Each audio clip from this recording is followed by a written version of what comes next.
Tá com o controle da sala. Agora começou a gravar. Foi só ela sair. Era a presença dela que estava atrapalhando.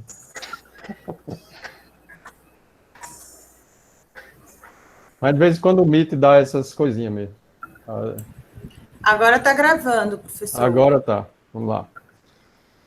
Bom, pessoal, vamos lá. A gente vai tentar fazer um panorama rápido aqui do objetivo principal da formação, tá? Aqui a gente vai tratar a questão do pensamento computacional, que apesar de ser um conceito bastante importante na realidade atual da nossa sociedade, ainda é pouco conhecido no contexto do ensino básico, né? Então a gente vai falar um pouco, fazer um mapeamento dessa evolução da sociedade, do ambiente no mundo do trabalho, para mostrar qual é a justificativa, certo, desse tipo de conceito. A gente vai tentar fazer aqui rapidamente. Deixa eu compartilhar aqui a minha tela rapidinho.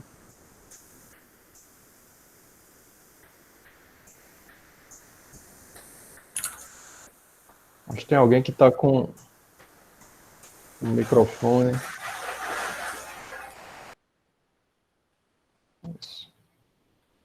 Pronto.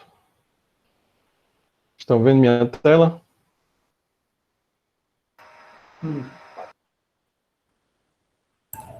Sim, professor. Sim. Ok. Bom, então, esse curso, né, é um curso de pensamento computacional que faz uma relação direta com a Base Nacional Comum Curricular, né, que é uma política pública recente e que a gente precisa adaptar o modelo educacional atual do ensino básico para essa nova política pública. E a gente tem um foco do pensamento computacional na nossa formação no ensino fundamental, pelo fato de que é um momento que precisa começar a trabalhar realmente essas habilidades que a gente vai comentar daqui a pouco, tá? Habilidades que são realmente bastante importantes para os profissionais da atualidade e que a gente precisa inserir, certo, o processo de aquisição dessas habilidades desde cedo, para que a gente ajude esses jovens, né, a se transformar em profissionais que tenham um bom futuro, né, que tenham capacidade de atingir certos objetivos no mercado de trabalho, no mundo do trabalho, pelas habilidades e competências que se adaptam à realidade da sociedade atual. Certo? Então, a gente atualmente tem tecnologias digitais que estão por todo lugar. Tá? Então, elas estão em tudo que a gente faz. Então, por exemplo, hoje à tarde, quando a Jeane criou um grupo no WhatsApp, a gente está utilizando uma tecnologia digital, certo? Que é exatamente o WhatsApp. Vou só colocar aqui para contar o tempo da minha fala. Então, a gente está utilizando uma tecnologia digital, que é um WhatsApp, e que a gente percebe claramente que, nesses últimos anos, foi uma tecnologia que fez uma grande mudança na sociedade, né? Então, se a gente for imaginar, há pouco tempo atrás, que a gente não utilizava esse tipo de ferramenta, e que a gente utiliza hoje, e que facilita enormemente a comunicação entre as pessoas, a gente percebe como é uma mudança, certo? Que fez com que a sociedade ela mudasse de forma radical. Então, a gente tem tecnologias digitais nas relações sociais, nas transações financeiras, nos automóveis. Os automóveis eles são cheios de processadores, tá? Nos smartphones, que são computadores, as smart TVs, que são computadores também, as aeronaves, a área da saúde, que evoluiu consideravelmente pelo fato de estar utilizando as tecnologias digitais, os games, que hoje a gente vê a geração de jogadores natos aí que querem o tempo todo ficar jogando. Então, quer dizer, são tecnologias para todos os lados e que a gente utiliza isso, tá? A gente é usuário dessas ferramentas cada vez mais. A gente sabe que ainda existe uma certa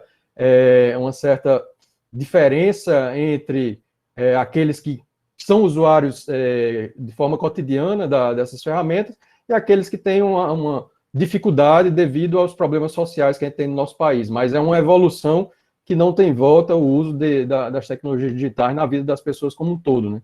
Então, e além disso, o conhecimento, ele evolui de uma forma muito rápida, tá? Com o uso dessas ferramentas, é muito mais fácil da gente gerar, da gente disponibilizar o conhecimento do que era antes. Imagina, na minha época de graduação, que eu, por exemplo, para ter informação sobre qualquer coisa, eu tenho que ir numa biblioteca para pegar livros que eram estáticos e que passavam a vida para poder ter versões novas, edições novas. Hoje a gente tem, certo, o conhecimento que está sendo gerado e disponibilizado o tempo todo, certo? E você obtém esse conhecimento todo, basta com um tocar do dedo, né? Certo? Com a palma da mão. Então, é uma evolução considerável também que a gente teve na sociedade nesse sentido, e que esse impacto, certo, dessas tecnologias, eles são, assim, muito fortes na sociedade como um todo, no mundo do trabalho e no contexto econômico-financeiro, certo, dos países. Tá? Então, a gente está numa era dos sistemas cibernéticos, que a gente usa isso, tá? Que a sociedade, o mundo do trabalho, tem que se adaptar a essa nova realidade de forma contínua. Tá? É uma transformação que vai sendo cada vez mais rápida, tá? E que a gente precisa ter uma continuidade nessa evolução para que a gente não fique tanto para trás.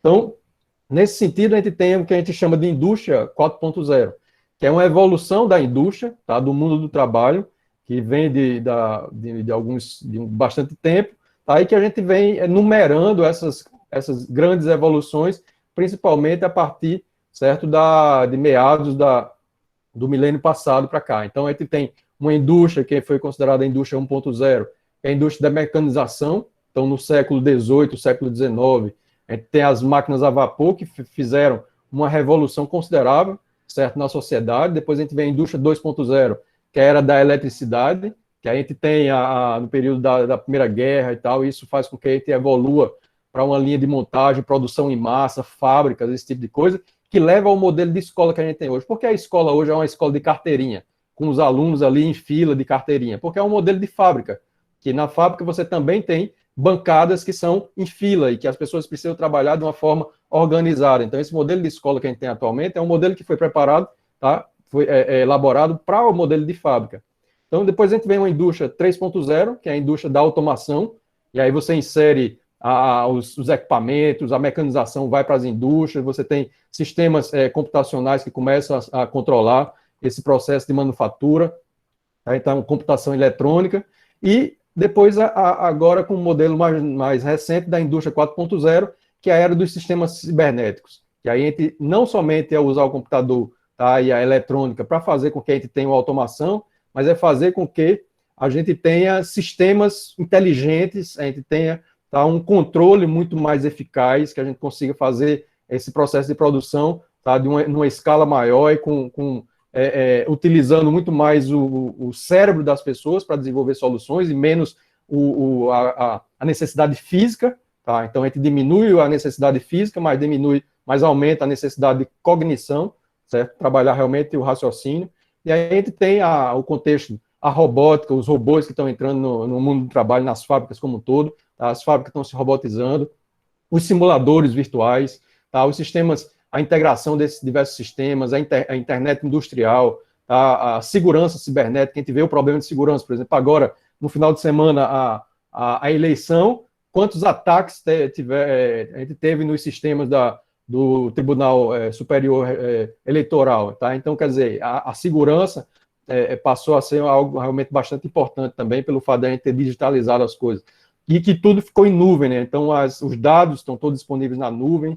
Então, a gente não é mais num computador dentro de casa ou dentro de uma empresa, mas está na nuvem, isso quer dizer, está em qualquer lugar do planeta você consegue acessar esses dados, tá? A manufatura aditiva, a realidade aumentada, a realidade virtual, a impressão 3D, a Big Data, ou seja, sistemas com grande massa de dados que são gerados e que a gente precisa tratar esse dado de alguma forma para entender o que está acontecendo. Então, quer dizer, é uma mudança considerável, tá? De utilização de um modelo que era mais mecânico e elétrico para um modelo muito mais inteligente, onde o software, onde os sistemas computacionais passam a ter um poder e um interesse muito maior, tá? Para fazer com que o desenvolvimento da indústria como um todo seja muito mais eficaz. Então, a gente tem, no contexto da indústria nacional, a gente tem uma agenda brasileira da indústria 4.0, que é exatamente trabalhar a formação de pessoas para a necessidade dessa nova indústria. Tá? Aí que a gente tem muitas vagas que estão abertas e que não tem gente competente, capacitada para trabalhar nesse novo modelo de indústria. Então, quer dizer, a gente precisa realmente fazer com que o modelo de formação ele venha se adaptar a esse novo padrão. Então, tem um vídeo aqui bem interessante, mas depois não dá tempo a gente passar aqui, porque vai ser O tempo é muito curto para a gente falar, mas depois vocês podem dar uma olhada, tem um vídeo de 3 minutos e meio, tá, do Senai, mostrando, certo, a ideia da indústria 4.0, tá, bem interessante. E para se adaptar a esse modelo de indústria, a gente tem um modelo de sociedade que também veio evoluindo ao longo do tempo. A gente tem o que a gente chama de sociedade 1.0, que é a sociedade da caça e coleta, é aquela que todos os dias as pessoas tinham que ir caçar para poder sobreviver, então buscar alimentação. Não tinha armazenamento de alimentação. Todos os dias corria aquele risco, porque tinha que buscar, certo, coletar alimento para poder sobreviver. Depois você vem para um modelo de agricultura, a sociedade 2.0, que aí entra a irrigação, as técnicas de produção alimentícia, tá, dentro de um determinado ambiente. Em seguida, a gente vem para a produção em massa, então não é mais somente a agricultura familiar, mas a gente passa a uma produção em massa, que aí está relacionado também às fábricas, no modelo industrial. Em seguida, a gente vem para um modelo 4.0 de sociedade, que é a sociedade conectada, a sociedade com a internet, com os sistemas computacionais como um todo. E, mais recentemente, o Japão já veio, em 2016, impor um novo modelo de sociedade que eles colocam como 5.0, que é uma sociedade de transformação digital completa, onde a sociedade ela usa a sua criatividade para se tornar super inteligente. Tá? Então, trabalha acompanhando todo esse avanço da indústria, tá? da indústria 4.0, tá? Dos sistemas inteligentes como um todo, o foco na conectividade, ou seja, tudo conectado, inclusive no contexto da internet das coisas, é tudo mesmo. Imagine uma caneta, ela está conectada com uma lâmpada, com uma geladeira de casa, com um fogão, com um carro, com um televisor, tudo conectado e que permite você ter controle desses diversos aparelhos, certo, em conjunto.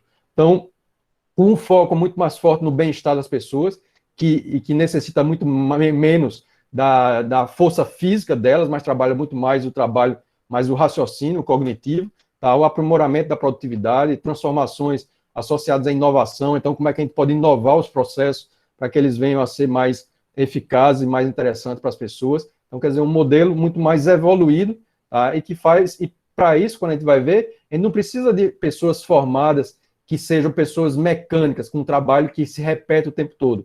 A gente precisa de pessoas que saibam pensar, que saibam refletir e que saibam usar o cérebro para aquilo que o ser humano faz de diferente, que é realmente resolver problemas, tá? De saber utilizar o cérebro da forma com aquilo que é melhor, tá? Não somente repetição, fazer um trabalho repetitivo que toda a vida continua sendo exatamente a mesma coisa. E aí a gente leva para um contexto de habilidades, tá? Habilidades que são importantes para o século XXI, tá? E que o Fórum Mundial da Economia mostra isso como as demandas atuais, certo? Nas empresas do planeta como um todo. Então a gente vai ver as habilidades mais importantes para o profissional da atualidade, a habilidade de resolução de problemas complexos, de pensamento crítico, de criatividade. Então, quer dizer, diversas habilidades que a gente muitas vezes negligencia no modelo de formação atual, que é um modelo totalmente conteudista e de repetição.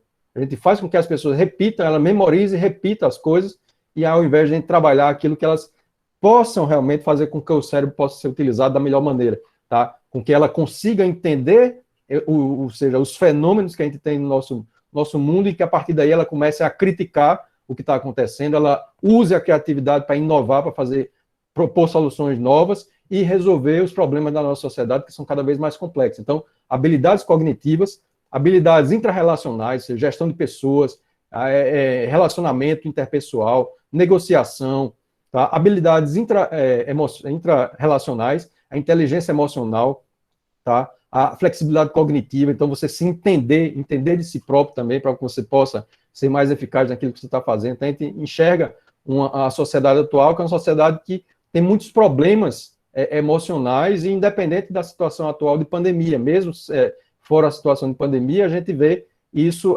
acontecendo na sociedade, adoecendo pelos problemas emocionais que a gente tem, certo? No contexto do dia a dia das pessoas, tá? Que seja no contexto pessoal, que seja no contexto também profissional, tá? Então, isso tudo leva para um modelo de educação que precisa se adaptar a essa nova realidade, tá? A gente precisa de uma educação que se adapte a esse modelo de indústria atual, para que as pessoas consigam se empregar, tá?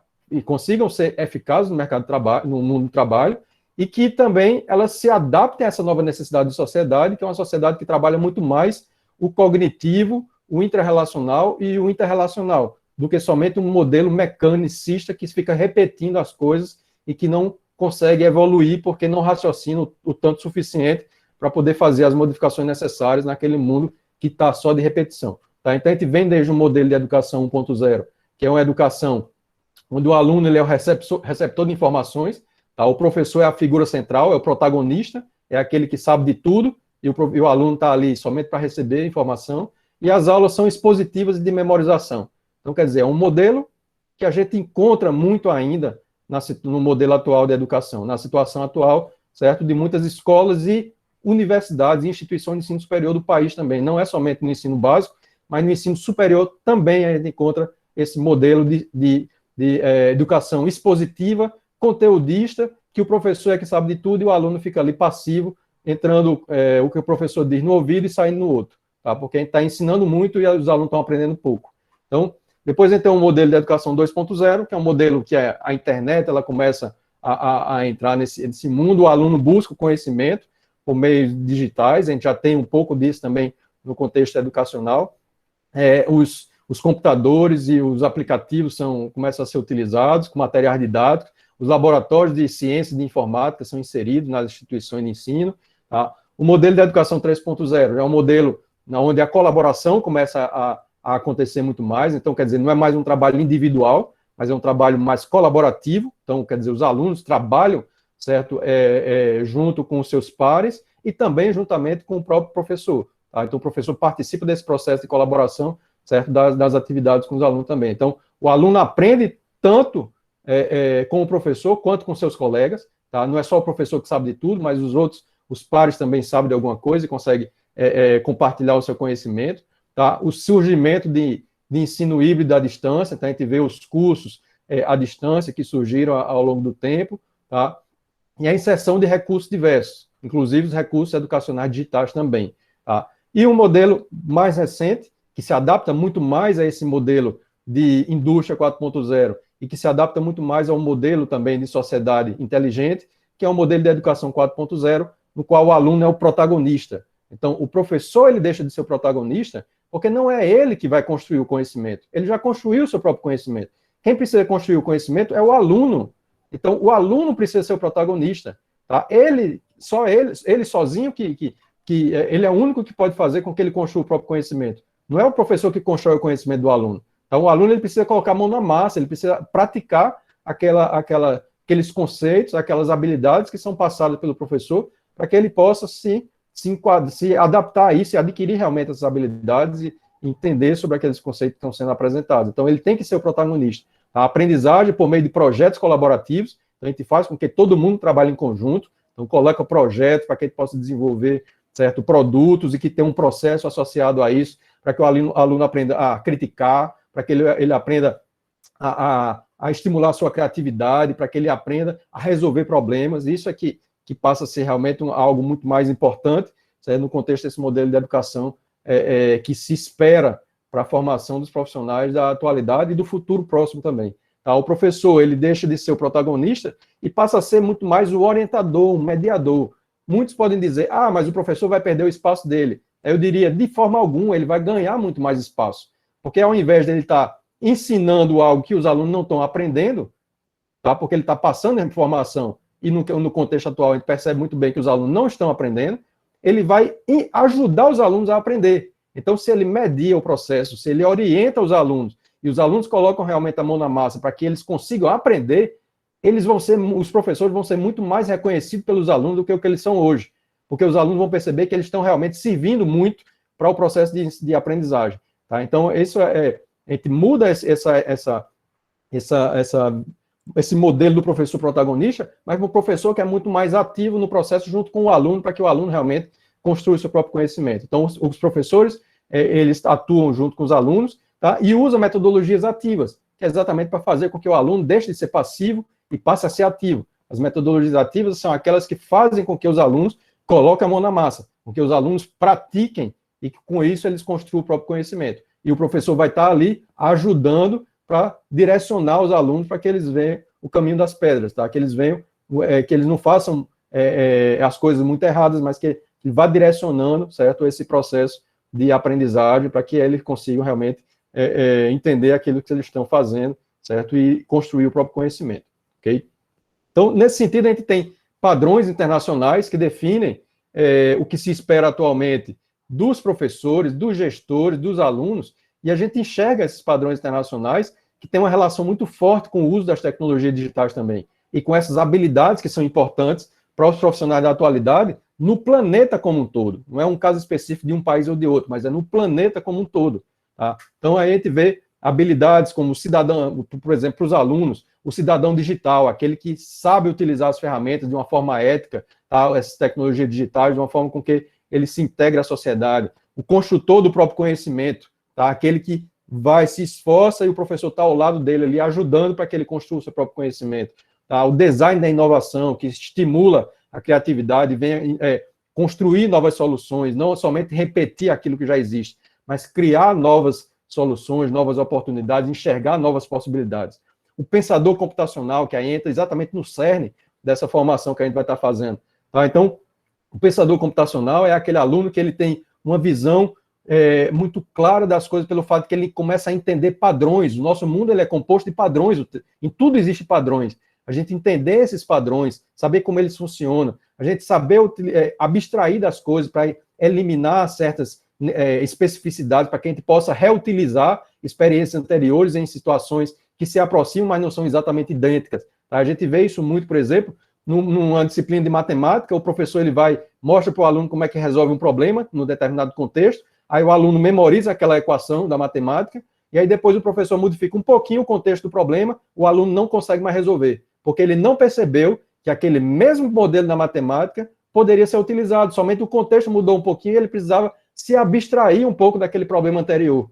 Certo? Então, quer dizer, são contextos que existem o tempo todo, e que eu dei um exemplo aqui básico da matemática, mas isso é na vida das pessoas o tempo todo. Para a gente resolver uma determinada coisa aqui, a gente pega experiências anteriores, e a gente não necessariamente tem que fazer exatamente como a gente experienciou anteriormente, mas a gente pode fazer certas adaptações para poder ajudar a resolver novos problemas. Então, quer dizer, isso é importante, entender que quando a gente vai resolver problemas, existe uma sequência de passos, que aí entra a ideia de algoritmo, que é um termo não de computação, mas é um termo que define uma sequência de ações, de instruções, certo? De que as pessoas fazem o tempo todo.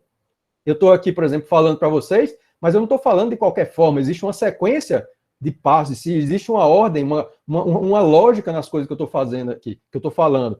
Então, quer dizer, não é de qualquer jeito, existe um algoritmo que eu estou colocando em prática e que o tempo todo a gente coloca isso em prática. Tá? Então, as pessoas precisam entender isso de uma forma muito mais abrangente, não somente como um termo que é de uma área ou de outra. Tá? Então, é isso que a gente vai falar no contexto desse curso, sobre a ideia do pensamento computacional. O comunicador criativo, aquele que sabe se comunicar com os outros, o colaborador global, que trabalha em parceria com os outros, o construtor, ele se empodera com o próprio aprendizado. Então, quer dizer, são pontos importantes, tá? Padrões importantes para os alunos da atualidade, que a gente precisa ajudar esses alunos para que eles adquiram, que eles tenham esses padrões. Os professores, a mesma coisa, tá? Os educadores.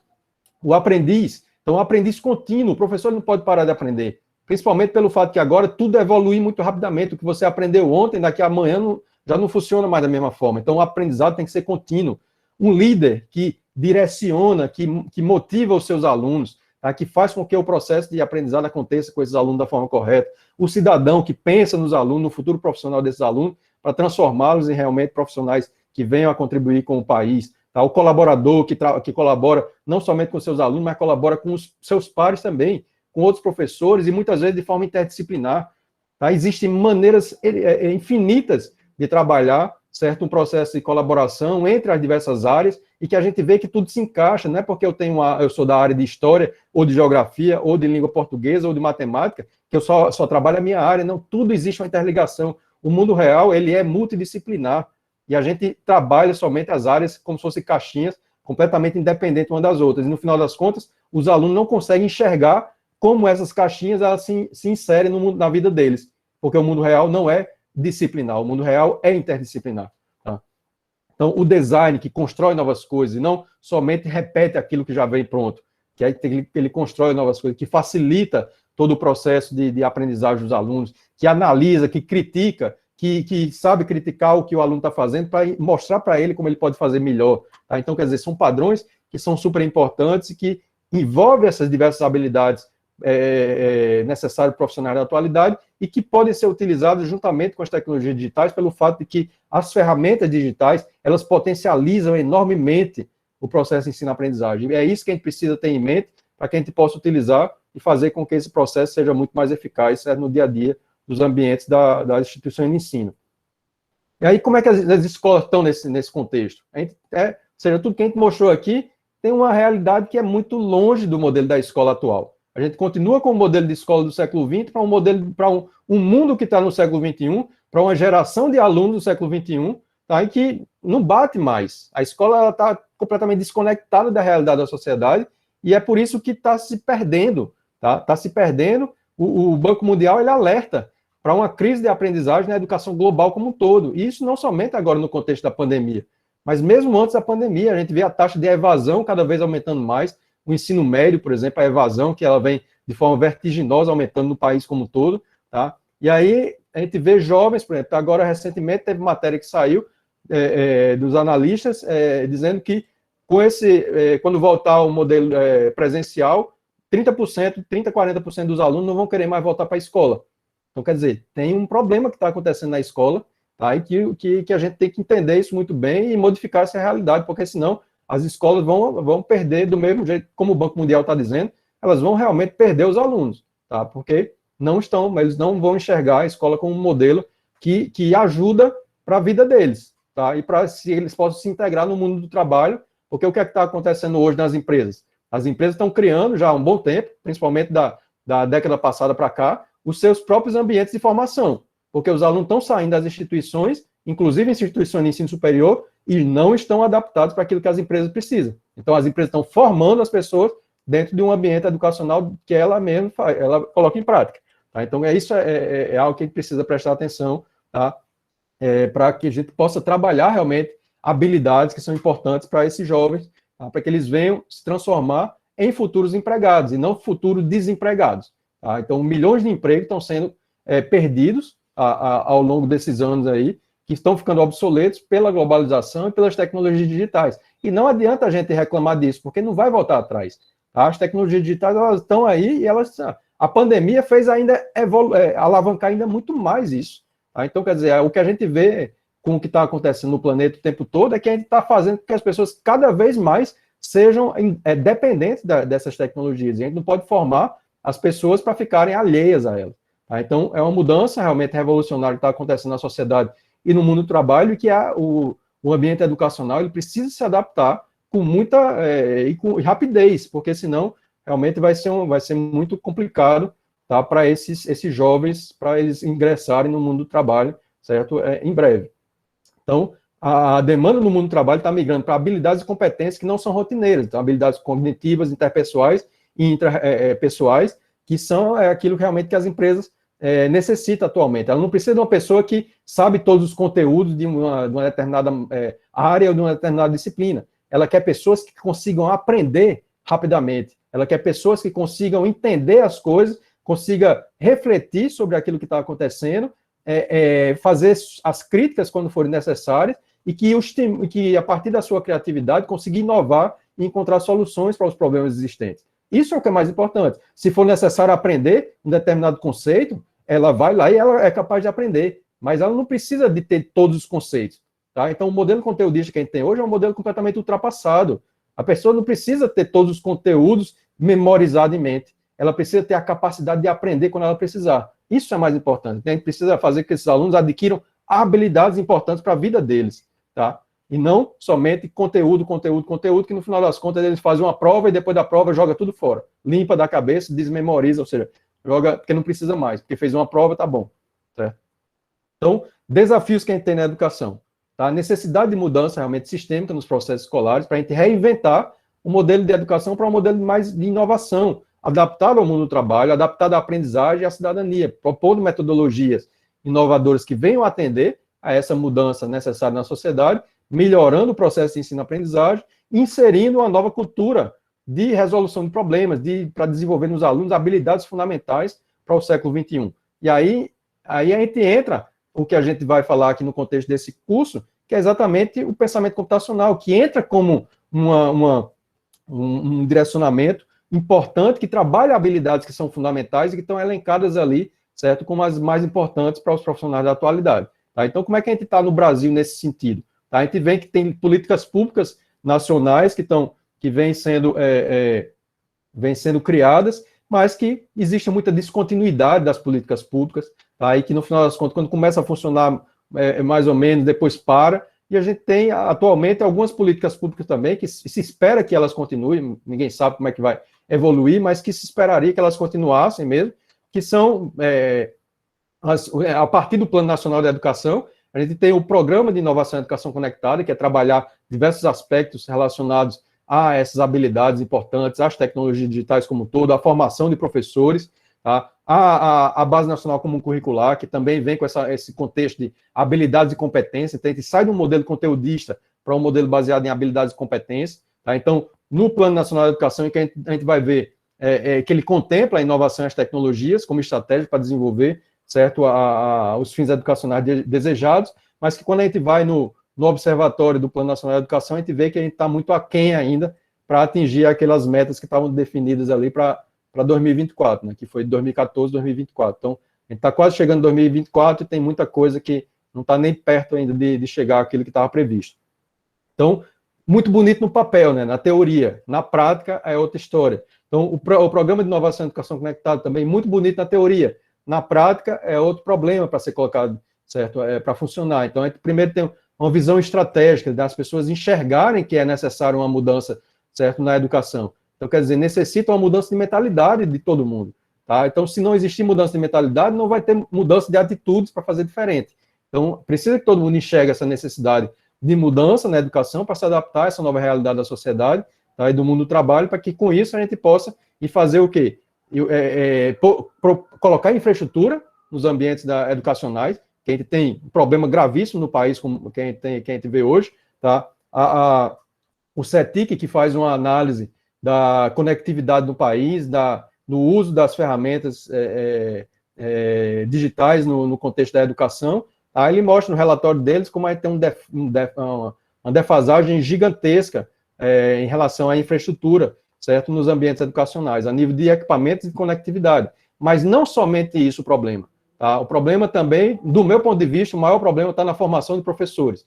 Se a gente tivesse hoje as escolas todas conectadas com infraestrutura satisfatória, a gente não estaria usando essa infraestrutura da forma correta, porque os professores não estão sendo formados, não foram formados e continuam não sendo formados para o uso dessas ferramentas. Tá? Não estão sendo formados para se adaptar a esse novo mundo das tecnologias digitais. Tá? E para isso também, uma vez que tem infraestrutura e pessoas formadas, usar os recursos educacionais digitais existentes. Então, isso é algo importante que o Programa de Inovação e Educação Conectada, ele propõe, e no contexto da formação de professores, não somente uma formação continuada, mas uma formação inicial também. Inclusive, a BNC, para a formação de professores, que foi publicada esse ano, no início do ano para o ensino, para a formação inicial e no meio do ano para a formação continuada, ela mostra exatamente essa mudança que é necessária nas formações iniciadas no país, porque nas formações iniciais, porque as licenciaturas, elas continuam formando os professores para o passado.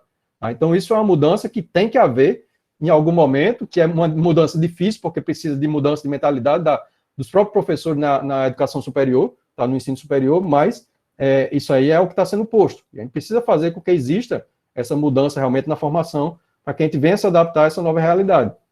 Tá? E se articulando muito bem com a Base Nacional Comum Curricular, tá? Que é baseada em habilidades e competências, exatamente com foco muito forte em relação àquilo que o Fórum Mundial da Economia coloca como habilidades importantes profissionais da atualidade, tá? Se adaptando às novas demandas do mundo do trabalho e fazendo uma transição de uma formação conteudista para uma formação capacitante, tá? Que torne esses jovens capacitados a se adaptar a essa nova realidade. Tá? Então, isso é o modelo da BNCC, que também é bastante interessante e que tem, com certeza, muitas dificuldades de colocá-los em prática. Tá? E para juntar tudo a isso, o currículo de referência em tecnologia de computação, também mais recente, que envolve esse contexto das tecnologias digitais como um todo, desde a cultura digital, tá, que é como se integrar no ambiente da sociedade digital, então, um cidadão digital, que é letrado digitalmente, tá, que entende a tecnologia e a sociedade, como ela se relaciona, tá, que trabalha com a ética usando essas ferramentas, tá, as tecnologias digitais como um todo, como é que os dados estão representados nesses ambientes, como é que funcionam as máquinas e os aplicativos, tá, como é que a conectividade ela funciona, que seja no modo sem fio, no modo cabeado, tá, ou seja, Wi-Fi ou na rede cabeada. E, não menos importante, o pensamento computacional para trabalhar todo o aspecto cognitivo. Então, aqui é como a gente se integra na sociedade, isso aqui é para a gente entender como as máquinas funcionam e o software funciona, isso aqui como é que as pessoas funcionam, como as pessoas raciocinam. O pensamento computacional é o raciocínio humano, porque um computador, o que ele faz o computador é apenas uma máquina de calcular, e o que a gente coloca nele são algoritmos, são sequências de passos para que ele execute isso de uma forma muito mais eficaz, porque é uma máquina de calcular muito rápida, tá? Então, a gente precisa de ter entendimento sobre o processo de raciocínio humano para que a gente possa colocar isso no computador. Então, o pensamento computacional não é uma coisa de computador, é uma coisa de raciocínio humano mesmo, é o pensamento humano e como a gente trabalha esse raciocínio humano, tá? Esse pensamento humano, para fazer com que o computador execute aquilo que a gente quer que ele faça. Tá? Então, o pensamento computacional, ele trabalha exatamente com isso, tá? Com os diversos padrões, que eu não vou entrar em detalhes aqui, porque depois a gente vai introduzir isso muito mais, com muito mais certos detalhes. Então, ele foi desenvolvido, esse currículo foi desenvolvido recentemente, com o objetivo de se associar com a Base Nacional Comum Curricular e mostrar como as habilidades do pensamento computacional, da cultura digital e tecnologia digital se associa àquelas habilidades da Base Nacional Comum Curricular para que a gente insira as tecnologias digitais como um todo na educação básica. Tá? Então, juntando tudo isso, então, os padrões internacionais do IST, com o Plano Nacional de Educação, a Base Nacional Comum Curricular, o Programa de Inovação e Educação Conectada e o currículo de referência em tecnologia e computação, então, do meu ponto de vista, isso aqui, juntando essas peças todas do quebra-cabeça, a gente constrói um modelo de escola digital inteligente. Tá? Não é um modelo de escola somente digital, porque escola digital, a gente tem escolas digitais aí, mas que muitas delas estão deixando de ser inteligente o suficiente porque não está trabalhando as habilidades que são importantes para os alunos. Tá? Então, a gente tem que fazer com que a gente consiga fazer com que os alunos eles desenvolvam o potencial, certo? E faça com que utilize o cérebro da melhor maneira. E aí é o que a gente diz que é o modelo de escola inteligente, tá? Que usa essas políticas públicas voltadas para a melhoria do processo de ensino-aprendizagem e, ao mesmo tempo, é auxiliada pelas tecnologias educacionais e pelos padrões internacionais para que a educação tecnológica ela possa ser feita de uma forma muito mais eficaz e que os alunos passem a ser realmente atores nesse processo de construção de novas soluções, tá? De construção de novos conhecimentos para esse nosso país que necessita tanto. Ok? Então, para fechar aqui, já estou passando aqui do meu tempo que estava previsto, no contexto do Instituto Metrópole Digital, na Universidade Federal do Rio Grande do Norte, a gente tem uma ideia de ser um ator cada vez mais forte nesse sentido, tá? De desenvolver ferramentas e também proporcionar formação de professores e de alunos para que a gente desenvolva esse potencial que a gente consegue enxergar como algo que está ali, tá? É nato às pessoas, mas que não está sendo explorado da melhor forma. Então, como é que a gente pode ajudar as pessoas a explorar esse potencial, certo? No contexto da aquisição de habilidades, de estimular essas habilidades que são importantes, como a criatividade, o raciocínio, o pensamento crítico, tá? Que são fundamentais para as pessoas na atualidade. Então, em proporcionar resultados que venham a ser significativos para as instituições de ensino, fomentando a inovação, certo? A cultura de inovação nas instituições de ensino básico e de ensino superior, tá? Com as tecnologias educacionais como base, como elemento transformador, certo? Da sociedade. Então, com o objetivo de investigar, experimentar, validar e implementar soluções em problemas concretos, tá? Das instituições de ensino, não somente fazendo trabalho de pesquisa que depois vai ser engavetado ou publicado num artigo científico, mas que venha a resolver problemas concretos realmente das instituições de ensino, tá? Aí que a gente ajude nesse processo, certo, de melhoria do processo de ensino-aprendizagem, ok? E aí, o PensaRM, que é, no caso, esse programa no qual a gente está ofertando esse curso, tá? Esse curso aqui, ele é um dos cursos que a gente vem ofertando de setembro até agora. Esse aqui já é o 6º curso de formação continuada, no contexto de projeto de curso de extensão, tá? Quando a gente começou a se adaptar ao modelo online de formação remota, e no contexto desse curso especificamente, agora a gente também vai fazer formação, não somente com formato remoto, mas a gente vai fazer um pouco de educação à distância também. Então, tem uma parte da carga horária que é de atividades assíncronas, ou seja, que vai ser feito fora desse momento síncrono, que é o que a gente está aqui ao vivo, tá? Que é no contexto do remoto. E o objetivo desse programa é exatamente inserir a resolução de problemas, a inserir esse potencial de aquisição dessas habilidades importantes, tá? No contexto do ensino básico, certo? Inicialmente, para a gente, era no contexto do ensino do Rio Grande do Norte, tá? Que a gente pensava muito no modelo mais de formação presencial e um pouco de formação híbrida, mas com esse modelo, depois da pandemia, que a gente viu esse potencial que tem no ensino remoto e à distância. Então, agora a gente está pensando muito mais também de ajudar também, não somente no Rio Grande do Norte, mas ajudar fora, e é tanto que a gente tem participantes aqui no curso de vários estados do país. Tá? Certo? Então, a ideia é integração do pensamento computacional na dinâmica das ações pedagógicas na instituição de ensino, para a gente formar professores, formar alunos e ajudar numa avaliação diagnóstica das escolas também, para que a gente possa enxergar se essas habilidades elas estão sendo adquiridas pelos alunos, porque a gente vê que tem muitas avaliações que são feitas, por exemplo, a Prova Brasil, o SAEB, as próprias competições, como as Olimpíadas do Conhecimento que a gente tem, como a Olimpíada de Língua Portuguesa, de Matemática, de História, de Geografia, de Informática, essas diversas Olimpíadas, mas são avaliações que não dão feedback para a escola. No final das contas, gera um IDEB, gera uma medalha para um aluno e tal, mas a escola não tem um feedback para saber quais são realmente aquelas habilidades que os alunos têm dificuldades, e que a gente possa mostrar isso para a gestão e para os professores, para que eles possam direcionar certo processo de ensino-aprendizagem para ajudar os alunos naquelas habilidades que eles têm mais dificuldade. Então, a gente também está desenvolvendo trabalho nesse sentido, inclusive trabalho de pós-graduação, com esse objetivo de ajudar esse processo de avaliação diagnóstica nas escolas. Então, a formação de professores, desenvolvendo cursos de extensão, cursos mais curtos, cursos mais longos, tá? Curso de pós-graduação a nível de mestrado, que a gente já tem dentro da UFRN, para a formação de professores em tecnologias educacionais, e que a gente está desenvolvendo outras propostas de curso também à distância, em pensamento computacional e pensamento criativo, e também em metodologias ativas, que a gente vai estar ofertando isso no próximo ano, certo? Em modelo de educação à distância, com o objetivo de ajudar realmente a formação em massa, certo? De professores do país como um todo. E a formação de alunos é através de clubes de programação. A gente, por exemplo, no Instituto Metrópole Digital, a gente já teve clube de programação, e a gente tem incentivado a criação de clube de programação nas escolas também. Então, agora a gente teve realmente, a partir desse período de pandemia, a gente está em stand-by, está parado, porque a gente sabe muito bem que a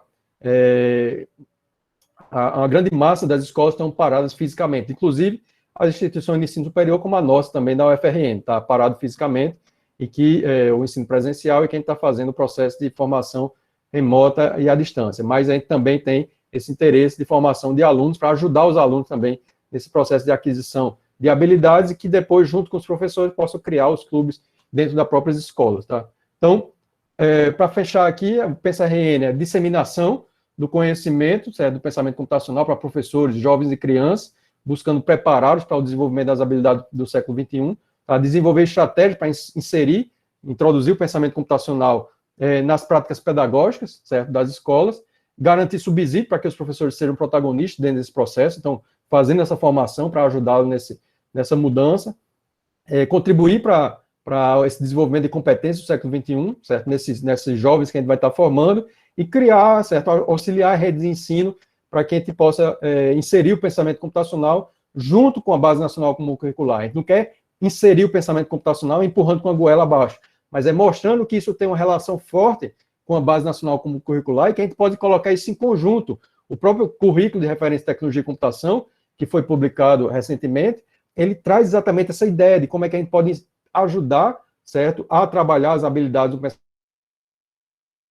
curricular, juntamente com essas habilidades de tecnologias educacionais, tá, de cultura digital, de tecnologias digitais e ferramentas digitais, e também pensamento computacional, para que a gente possa ajudar a BNCC a ser colocado em prática. E não somente a gente mude de um modelo que é conteudista, insira a BNCC e continue com o modelo conteudista. Não vai ser BNCC. Se a gente pegar o modelo conteudista atual, de exposição de conteúdo, e que a gente coloca na BNCC como sendo conteudista, isso a gente vai fazer realmente o inverso do que deveria ser feito. A BNCC não é para você pegar um conteúdo que você tem para ensinar para o aluno e você pega uma habilidade da BNCC e encaixa nele, não. É o contrário. Você pega as habilidades da BNCC e encaixa os conteúdos dentro daquelas habilidades para que você possa estimular a aquisição de habilidades. E para isso você vai usar aqueles conteúdos que estão adaptados, fazem parte de uma determinada disciplina ou mesmo de forma interdisciplinar. Então, isso que seria a implementação realmente da BNCC, entendendo como a gente pode fazer para que os alunos adquiram as habilidades. Isso é que é o importante. Na BNCC não tem conteúdo. O conteúdo ele vem como uma ferramenta para ajudar a adquirir aquelas habilidades. E aí as ferramentas digitais, as tecnologias digitais, também entram com a ferramenta para ajudar a desenvolver aquelas habilidades. O pensamento computacional entra como ferramenta para ajudar a desenvolver aquelas habilidades. Então, quer dizer, aí você junta tudo que é interessante e que pode estimular os alunos e fazer com que eles tenham muito mais interesse em aprender, mas colocando isso tudo no contexto de aquisição de habilidades. Então, isso é que é o grande objetivo da BNCC, certo? Então, e com essa ideia do Pensa RN, tá, desse programa Norte Rio Grandense de Pensamento Computacional, é exatamente a gente fazer com que a gente ajude os professores nesse processo, tá, de adaptação, de evolução das suas práticas, para que a gente se adapte à nova realidade e a gente faça com que os alunos sejam muito melhor formados, tá, para aquilo que se espera na sociedade atual, ok? Então, só para me fechar aqui, eu vou só passar aqui uma vinheta do evento que a gente está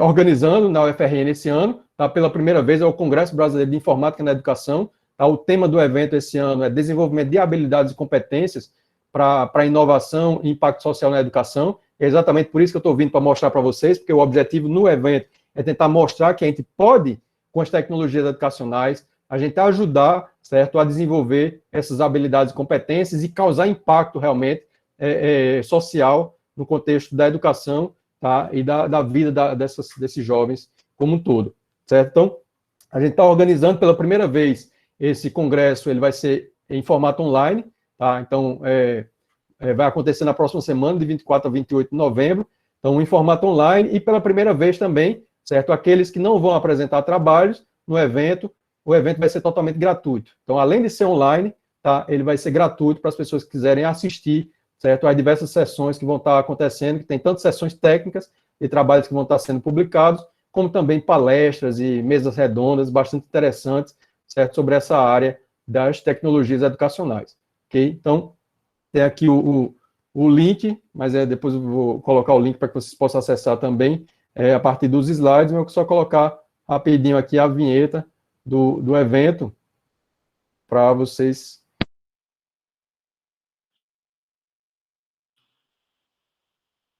Deixa eu aumentar aqui.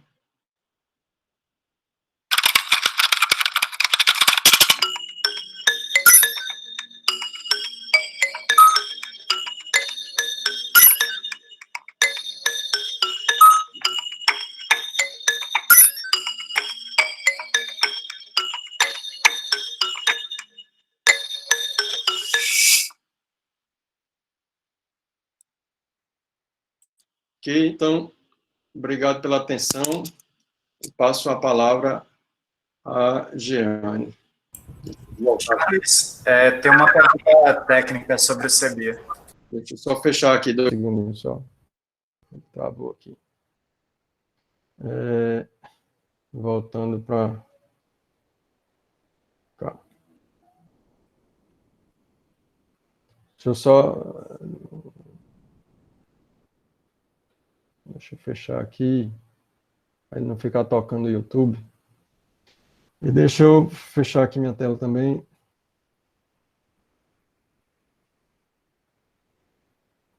Pronto. Fica à vontade. Questões... Carlos, ia falar alguma coisa, Carlos?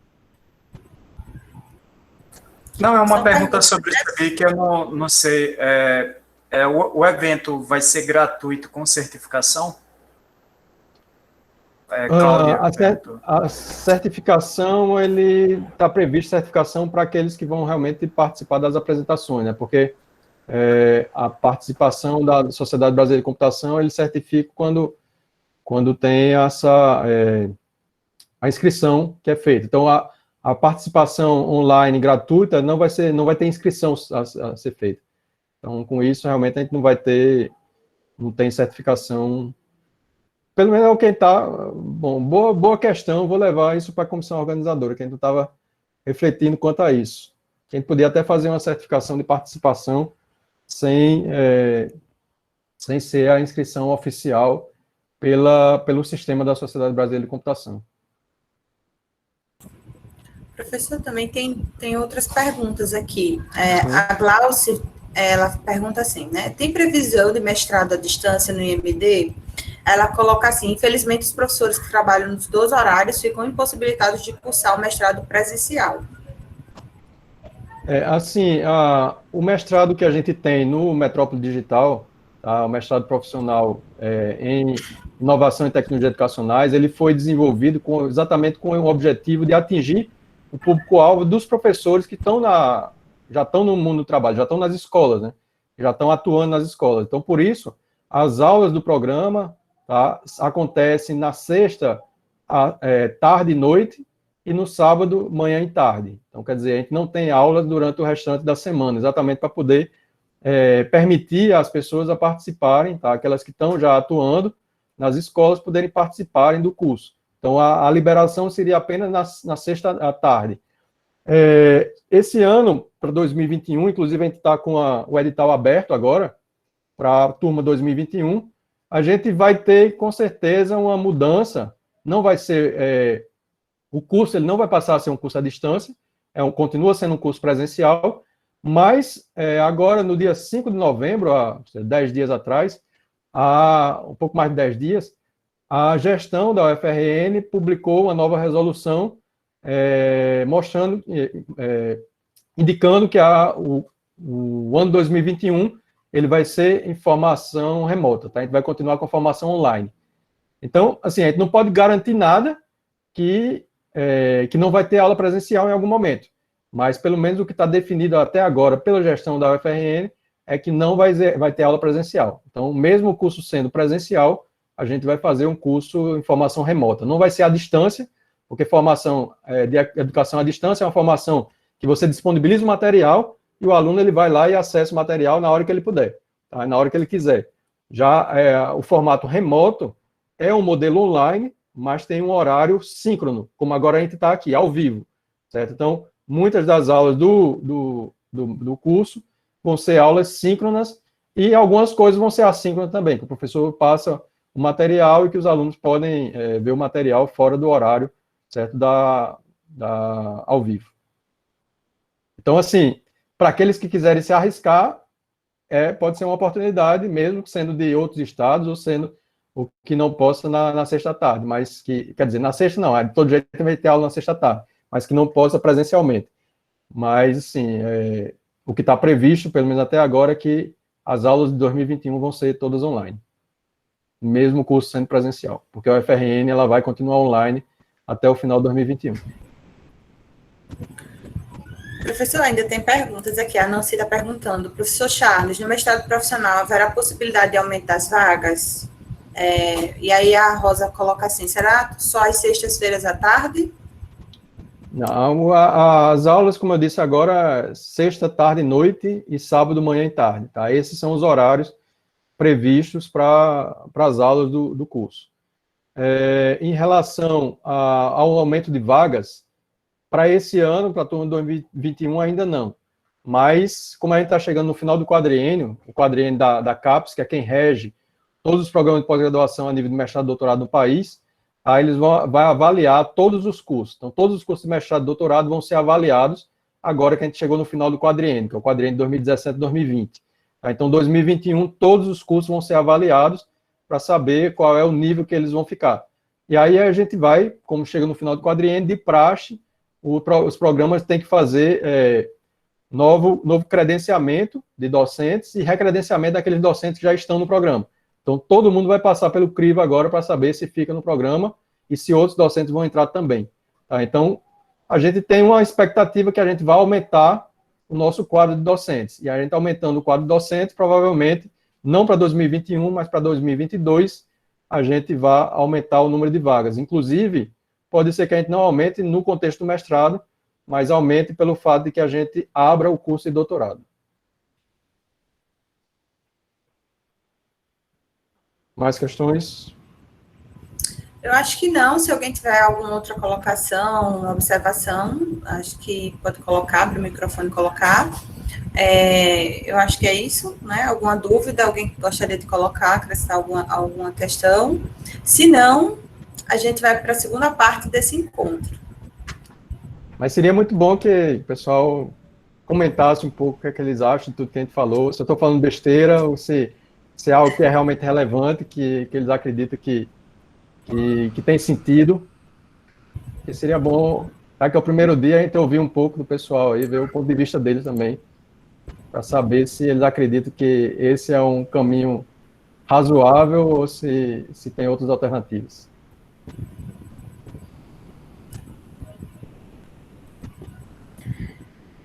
A Nancy está colocando assim, professor Charles, como o senhor enxerga o contexto atual das escolas públicas? Eu queria só acrescentar, professor, que durante a sua fala, muitos professores elogiaram, né? Muitos concordaram, alguns pontuaram a respeito da questão da relação formação, infraestrutura tecnológica, né? Da escola, dos docentes e dos alunos, então eles trouxeram muito isso, dessas dificuldades, dos desafios. Alguém mais, assim, fica à vontade, pessoal, vocês podem abrir o microfone e conversar, esse é o momento para a gente dialogar sobre o que o professor trouxe. Vocês concordam que essas habilidades que o professor trouxe são importantes, são necessárias? A gente está vivendo um novo momento para a educação, a gente que está em sala de aula com os alunos, o que a gente percebe deles? Eu acho que quanto mais a gente debater aqui, que trouxer o ponto de vista de cada um, acho que vai ser mais interessante, né, para a gente. Eu tenho uma pergunta para vocês. Vocês acham que aprender pensamento computacional é especificamente apenas para a gente arrumar um bom emprego? Ou existe uma função social da escola, né? E traz em si aí a função que a escola tem, né, de democratizar esses saberes novos. Então, eu queria discutir isso com vocês, assim, também ouvir, né, professor, o que eles pensam a respeito. Sim. Ô, Elvis, estou vendo você aí, Elvis. Abre o microfone e fale, amigo. Professor Jailson, quer falar? Era o Jailson, acho que a Cláudia também estava... Sim, eu quero falar. Boa noite. Olá, Jailson. É um prazer estar participando, né? Eu soube ontem, né, à tarde, né, da inscrição, aí bem no finalzinho, mas deu certo. E realmente é bem pertinente aí o slide que o professor colocou, a abordagem. E eu tenho acompanhado esse período de pandemia, né? Eu tenho acompanhado muitos cursos nesse sentido, principalmente o pessoal lá de Sobral está trazendo muita coisa nesse caminho aí. E é necessário, sim, muito necessário. E o pensamento computacional não é só, né, na área de tecnologia, ele é mais abrangente. Agora, antes da pandemia, eu tinha percebido uma situação que era assim, muita gente não sabia o que estava falando, né, a respeito do pensamento computacional, principalmente aqui na região onde eu atuo. E com a questão da pandemia, esse ensino remoto aí melhorou bastante. Mas ainda eu percebo muita gente assim, um pouco fora, principalmente aqui na região onde eu atuo, né, aqui em Arujá, em São Paulo. Então, é uma dificuldade para colocar isso para o grupo, né, docentes, são os polivalentes, né, a gestão, e às vezes até o meu próprio grupo, né, que meu grupo aqui na região é professores de informática educacional. E até eles eu vejo uma grande dificuldade, né? Então, é sempre bom. Pelo que eu li o programa, mais cedo eu li o programa aí vocês estão ofertando, e eu achei muito bom, e até a abordagem do professor inicialmente, eu achei que vai ter bastante clareza, e eu acredito que esse curso, né, essas aulas vai somar bastante. Eu estou bem aí expectativo. Muito obrigado.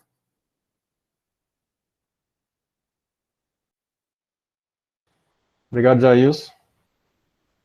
Então, parabenizo o professor pela fala. Eu acho que trouxe muitas provocações e reflexões importantes para nós.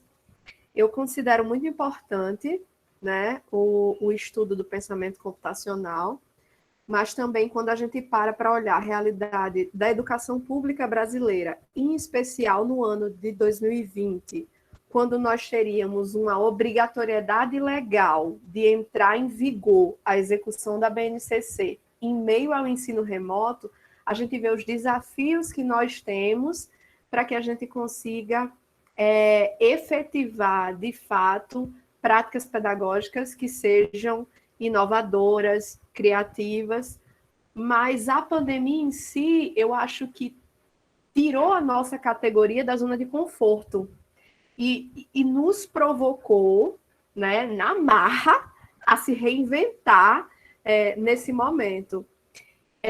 Mas eu penso que nós despertarmos para o pensamento computacional, para as metodologias ativas, para pensar um processo educativo que contemple as competências desse profissional do século XXI, precisa ir além também dessa necessidade que nós temos de formação para o mundo do trabalho a partir dessas novas demandas da sociedade tecnológica informacional.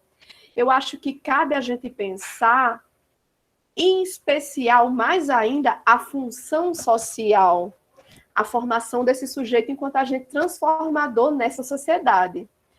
Para mim, a preocupação maior é essa, sabe? A formação para o trabalho, ela é consequência, mas ela não é causa. A causa, para mim, eu vejo de uma outra forma. Era só isso que eu queria colocar. Obrigado, Cláudia. Eu acho que assim, a gente falou bem da questão do mundo do trabalho, né, pelo fato de fazer a relação da indústria com a sociedade, com a educação, mas assim, no meio ali está o contexto da sociedade como um todo, que assim, a sua fala é bastante interessante nesse sentido, porque esse lado de pessoas que pensem mais na sociedade, na evolução como um todo, no planeta como um todo, na evolução das pessoas como um todo, isso é também muito importante. Só que quando a gente vai ver essas habilidades de resolução de problemas, de pensamento crítico, de criatividade, isso também é direto associado à sociedade, porque é a partir daí que você vai ver, por exemplo, você tem uma sociedade que ela não é crítica em relação àquilo que está acontecendo, ela deixa tudo à revelia.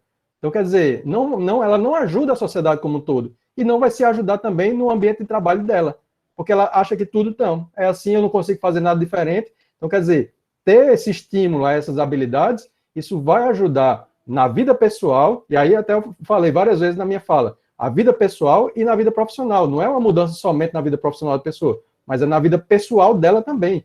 Porque se ela consegue raciocinar de uma forma lógica, se ela consegue entender as coisas para poder saber que aquilo não está funcionando corretamente, eu podia fazer diferente. Como é que eu posso fazer diferente? Então, eu estimulo a criatividade, vou buscar aprender novas coisas. Então, quer dizer, ter uma visão de explorador, de fazer diferente, e aí inovar, tentar fazer com que as coisas funcionem de uma forma mais eficaz. Os problemas estão ali e a gente tem que precisar resolver esse problema, está faltando gente para resolver problema. Então, quer dizer, estimulando realmente essas habilidades, que eu acho que em todos os aspectos, não somente no mundo do trabalho. Quando eu falei muito no mundo do trabalho, pelo fato de que a gente tem um problema atualmente muito grave relacionado ao desemprego, né? Pelas pessoas que estão ficando desempregadas porque não estão mais adaptadas. Então, a gente vê, por exemplo, antes da pandemia, eu moro vizinho da UFRN e eu passei vários dias eu não pegava o carro mais, eu pegava aqui o Uber, rapidinho, 5 minutos eu estava na UFRN, 5 minutos voltava, e aí muitas vezes conversando com os uberistas, né, que é uma nova profissão, muitos deles estavam ali porque saíram do ambiente de trabalho. Tinha gente com 20 anos de emprego e saiu do emprego e não conseguia mais uma vaga no mercado de trabalho. Então, quer dizer, se a pessoa não se adaptar à nova realidade desse mundo do trabalho que está em contínua evolução, isso gera um problema social muito maior. Então, é isso que a gente precisa, fazer essa formação para que a gente veja pessoas que socialmente elas se adaptem e que elas possam ser protagonistas nessa sociedade e que, ao mesmo tempo, elas sejam aptas a contribuir no ambiente de trabalho, porque isso é a maneira delas sobreviver também.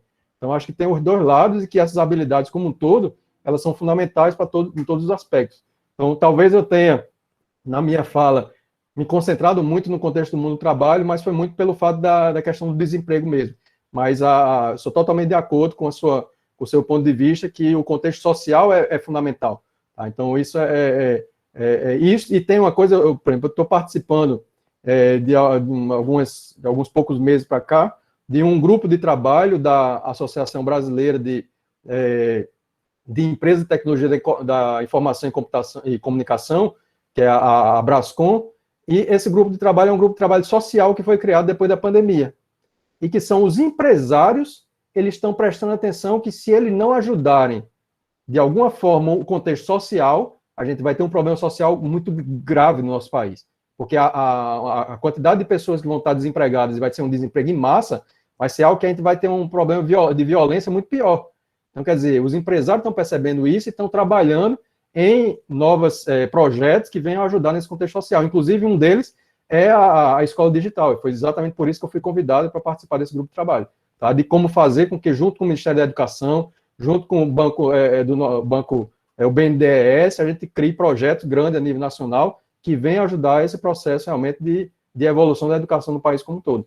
Então, totalmente válido, realmente, o seu ponto de vista em relação a esse contexto social, sim. E complementando, a gente pode também, além do contexto social, quanto ao avanço da ciência e da humanidade em si, né? Os problemas sociais, saúde, científico, todos eles estão mais complexos, e a gente precisa de mais pessoas aptas e capazes de usar tecnologia e as outras áreas, né? Trabalhar de forma multidisciplinar. Assim, é uma necessidade da sociedade, né? Para o todo. Para resolver problemas. Então, quer dizer, precisa de pessoas que raciocinem, usem o cérebro da melhor maneira, né? Aquilo que faz realmente o grande diferencial do ser humano. E não a gente estar ali como se... Tem até um filme de Charlie Chaplin, né, em preto e branco, que é ele lá, tá com o ler no braço porque não conseguia mais o negócio lá que estava tão rápido. Então, quer dizer, é um processo repetitivo, a gente não precisa de ser humano para isso. Tá? A robotização, ela está vindo aí, já de um certo tempo, e agora está vindo com força mesmo, na indústria como um todo. Então, quer dizer, as pessoas que ficarem só nesse processo de fazer trabalho mecânico, pode ter certeza absoluta que elas vão ser substituídas. Isso não tem sombra de dúvida, é só apenas uma questão de tempo. Então, a gente precisa fazer com que as pessoas usem o cérebro para aquilo que é o grande diferencial. Então, habilidades que sejam realmente habilidades cognitivas, habilidades interrelacionais, que é de saber se comunicar com os outros, saber trabalhar em equipe, porque ninguém resolve o problema sozinho, mas também. Tá? Isso aí, como professor, eu enxergo tanto dentro da própria universidade, mas também nas escolas, que os professores ainda trabalham de forma muito individualizada. Isso eu acho que é algo que deveria mudar de forma radical. Os professores precisam trabalhar de forma muito mais colaborativa. E não somente professores da mesma área, mas professores de áreas diversas, porque a gente aprende muito trabalhando de forma interdisciplinar. Tá? Então, eu mesmo tenho experiência fantástica desses últimos 4 anos nesse programa de pós-graduação de inovação e tecnologia educacionais, que a gente tem professor de 9 departamentos da UFRN. Então, tem gente de psicologia, tem gente da administração, tem gente de eletrônica, de artes visuais, de design, de educação, de informática, de engenharia elétrica, tem gente de diversas áreas, e a gente está trabalhando em conjunto porque a gente sabe que a gente precisa das competências diversas para fazer com que a gente resolva os problemas que a gente tem atualmente, que são cada vez mais complexos. Então, não adianta, por exemplo, querer que um aluno dentro de uma sala de aula lá no fundamental, ele aprenda se ele está com problemas emocionais, e não é o professor que vai conseguir resolver isso, ele precisa de pessoas da área de psicologia que ajudam nesse processo. Tá? Então, quer dizer, tem a necessidade de um trabalho interdisciplinar que é fundamental e que a gente está deixando isso muito de lado, trabalhando somente cada um na sua caixinha. Como diz o ditado, cada um no seu quadrado. Né? Tem que sair desse quadrado, tem que sair da caixa e pensar diferentemente. Então, aí é mais uma outra habilidade que tem lá no Fórum Mundial da Economia, que é flexibilidade cognitiva. Flexibilidade cognitiva quer dizer, você consegue enxergar outras coisas que você não estava enxergando naquele seu mundo. Tá? Abra a mente para outros mundos, enxergue o que outros também fazem, outras áreas fazem, para você ver que aqui tem um link muito forte com aquilo que você faz também. Tá? Não é cada coisa é independente e tudo funciona independente. Não, de jeito nenhum, tudo é interligado. A gente só não está prestando atenção que tudo é interligado porque a gente foi formado dentro de caixinhas. Professor... Desculpa, pode falar. Então, bom, eu vou trazer uma contribuição, né? Eu trabalho na educação, na rede municipal, mas também tenho uma experiência com um projeto de meninas desenvolvendo aplicativos. E a gente tem experiências bem interessantes nessa ideia de solucionar problemas, que são meninas trazendo questões que incomodam elas na comunidade, né? Então, um dos temas que é mais forte é a questão da saúde mental. As crianças estão preocupadas com isso, né? Depressão e entre outras questões. Questões ambientais também aparecem muito, né? Então, como é interdisciplinar, né? É isso que eu estou querendo contribuir nessa tua fala, Charles, porque a gente está trazendo a questão de desenvolvimento de aplicativos, mas a gente está trazendo uma pesquisa, porque o aluno traz a questão do tema que ele está querendo solucionar, e nessa pesquisa a gente envolve várias outras habilidades. Então, tem como a gente tentar aliar essa necessidade da sociedade profissional e também as questões da formação e projeto de vida. Com certeza, e aí você mata dois coelhos com uma cajadada só, porque ao mesmo tempo que você está estimulando a esses jovens para eles desenvolverem um produto, que aí você vai ter, no final das contas, você vai ter um produto, e é isso que eles têm interesse, e ao mesmo tempo você está fazendo um processo de formação, que isso é o que interessa o professor. Então, eles estão aprendendo ao longo de todo esse processo, e que no final das contas vai ter um produto que é aquele que ele tem interesse, porque tem um link muito forte com a realidade deles, com o mundo real, com aquilo que eles estão acostumados o tempo todo. Então, esse tipo de metodologia é fantástico, porque você faz com que os alunos se interessem e que você consiga fazer com que a formação seja algo realmente eficaz, né? Porque eles estão fazendo na prática, eles estão desenvolvendo e eles estão encontrando problemas e, a partir desses problemas, estão indo buscar as soluções para resolver esses problemas. Então, quer dizer, realmente é tudo que necessita para fazer uma boa formação das pessoas. Boa noite. Então, você estava falando, eu me senti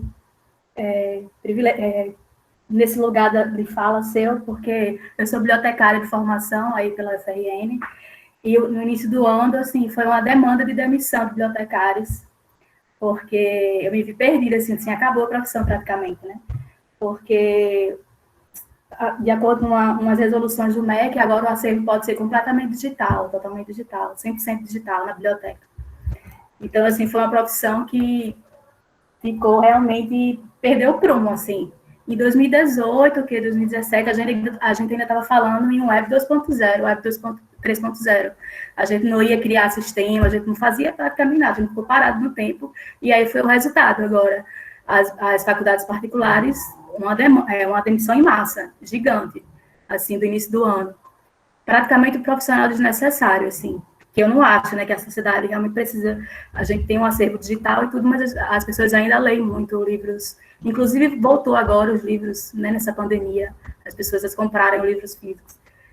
Não, eu só queria agradecer a sua fala, porque eu estou no segundo período agora de pedagogia, eu resolvi mudar de profissão, e já atenta já às mudanças, ao cenário, por isso que eu me inscrevi nesse curso e queria agradecer a abordagem. Obrigado, Joana. Eu acho assim, a sua fala ela é bastante importante, porque assim, demonstra que você teve a atitude de buscar outras alternativas, né? Se na sua área estava acontecendo esse tipo de problema, então realmente é buscar alternativas de formação, porque o processo de formação é um processo contínuo. Então, se aquilo não está funcionando da forma correta, a gente vai buscando novas alternativas para que a gente possa se adaptar àquela nova realidade. Então, acho que é exatamente esse caminho, e buscar realmente outras oportunidades que consiga fazer com que você fique satisfeito com o que você está fazendo. Então, tem uma pergunta aqui exatamente nesse sentido também. Deixa eu ver aqui se alguém colocou no chat. Chega, tá, acho que passou demais. Professor, como realizar a interligação das áreas no âmbito do pensamento computacional na educação? Então, como é que a gente pode usar o pensamento computacional de uma forma interdisciplinar? Isso aqui é fantástico, que as pessoas não conseguem enxergar.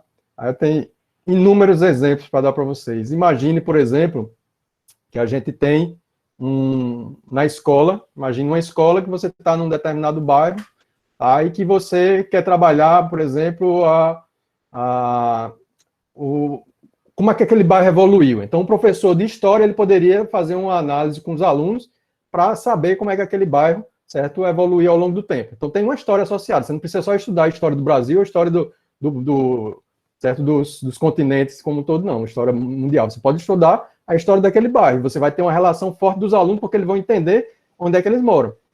E, a partir daí, você pode inserir também o aspecto da geografia do bairro. Tá? Então, você tem qual é o clima que está associado ali, qual é o relevo daquela região, tá? Como é que acontece ali as coisas, se tem um rio que está perto, como é que... Então, quer dizer, você pode ter um trabalho também que envolva a área de geografia. Você pode trabalhar o aspecto da engenharia do bairro, onde você tem toda a parte de construção e que você tem modelos matemáticos que servem para mostrar como é que aquilo foi construído. Se você tem, por exemplo, uma ponte é uma parábola, isso ali é uma equação do segundo grau. Então, você pode ter relação com a área de matemática. Quando você vai trabalhar o aspecto, por exemplo, da história do bairro, você vai ter frases que vão estar associadas. Então, você tem todo o contexto da língua portuguesa que está também inserido ali. Então, quer dizer, eu estou dando alguns exemplos simples aqui, dentro de uma situação bem no nicho, uma situação bem simples, e que a gente vê as diversas áreas que estão associadas ali. E aí você diz, como é que eu vou trabalhar o pensamento computacional aqui? Aí você diz, tem tudo isso aqui, e agora a gente tem, por exemplo, um problema. A escola, por exemplo, ela tá cada vez que tem uma chuva, fica cheio d'água aqui na frente da escola. Isso aqui eu estou pensando agora, né? Esse exemplo aqui eu estou tentando refletir uma coisa agora. Fica tudo cheio d'água. E aí, como é que a gente pode fazer aqui, encontrar uma alternativa para que nesse relevo aqui da escola, a gente encontre com um modelo matemático que vai fazer com que a água ela não venha para aqui, para esse local da escola que está ficando cheio. Como é que a gente pode encontrar uma alternativa para que a escola não fique alagada? Então, quer dizer, você chegou com um problema, com várias disciplinas que estão associadas ali, e aí você vai fazer com que os alunos agora, eles encontrem padrões que permita entender como é que poderia ser uma situação na qual ele faria com que a água não entrasse na escola, tá? Ele podia ver que tipo de material que poderia ser utilizado ali, tá? Então, quer dizer, você tem... O mundo, ele é formado por padrões, tá? Em tudo que a gente for fazer, são padrões existentes, e que esses padrões, eles se encaixam com os outros, e que a gente vai formando os objetos, o próprio corpo humano são padrões. A gente tem, por exemplo, células que são células do pulmão, e você tem células que são do coração. E aí você, juntando as células do pulmão, você cria um pulmão. As células do coração, você cria um coração. E aí depois você tem esses órgãos todos do corpo que geram o corpo. Então, quer dizer, são padrões que vão se juntando e que vai fazendo com que você tenha um padrão maior e que depois você tem pessoas que são padrões e que cria uma determinada sociedade numa cidade, uma população, e que nas cidades, criam as cidades como um todo num determinado estado, e depois cria no país. Então, quer dizer, são padrões que se repetem o tempo todo para qualquer que seja a coisa que a gente vai pensar. Então, ele poderia pensar, por exemplo, se a gente tem aqui um determinado material que a gente poderia utilizar aqui, que se esse material aqui, por exemplo, ele tem furos e vai fazer com que a água ela passe por um canto. Estou tentando encontrar aqui alternativas, mas assim, a ideia é só mostrar para vocês que qualquer que seja a situação que você chegar, a gente vai encontrar maneiras de mostrar que isso tem problemas a serem resolvidos e que vai ter padrões associados a ele, e que a gente pode ver experiências anteriores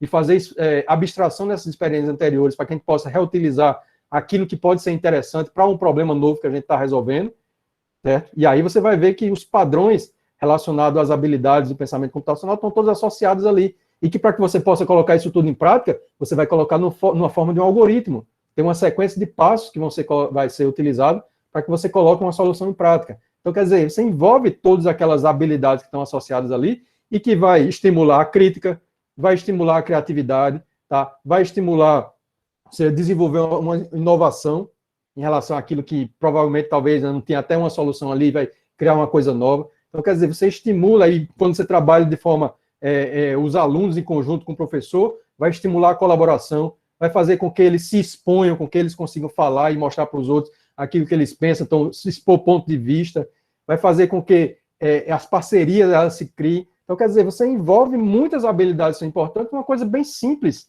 e que estão todas as áreas associadas ali. Eu não sei se para vocês ficou claro mais ou menos a ideia, eu tentei criar aqui alguma coisa para mostrar, mas qualquer que seja a situação que vocês disserem aí, eu vou refletir aqui e vou encontrar uma maneira que vai encaixar as coisas todas. Porque as coisas, elas são todas encaixadas, tá? Não é uma coisa, uma aqui numa caixinha, outra na outra, não, mas tudo tem uma conexão. Então, o que a gente tem que fazer, e que isso precisa realmente uma mudança de mentalidade muito grande, certo, no ambiente educacional, é que os professores comecem a enxergar diferentemente, porque eles saiam da caixa e comecem a enxergar o mundo de uma forma diferente, para que ele possa fazer diferente dentro da sua própria sala de aula. Então, acho que é isso que é assim, eu tenho participado de inúmeros eventos na área de tecnologias educacionais, não só eventos científicos, mas eventos da indústria, eventos de evolução da sociedade como um todo, e o que se fala muito, um termo que é muito repetido nesses eventos, é mindset, ou seja, mentalidade, mudança de mentalidade. Isso é o ponto principal para que a gente possa fazer qualquer mudança no ambiente educacional, é a mudança de mentalidade das pessoas primeiro. Porque ela precisa primeiro mudar de mentalidade para enxergar novas possibilidades, senão você vai ficar só repetindo aquilo que já existe.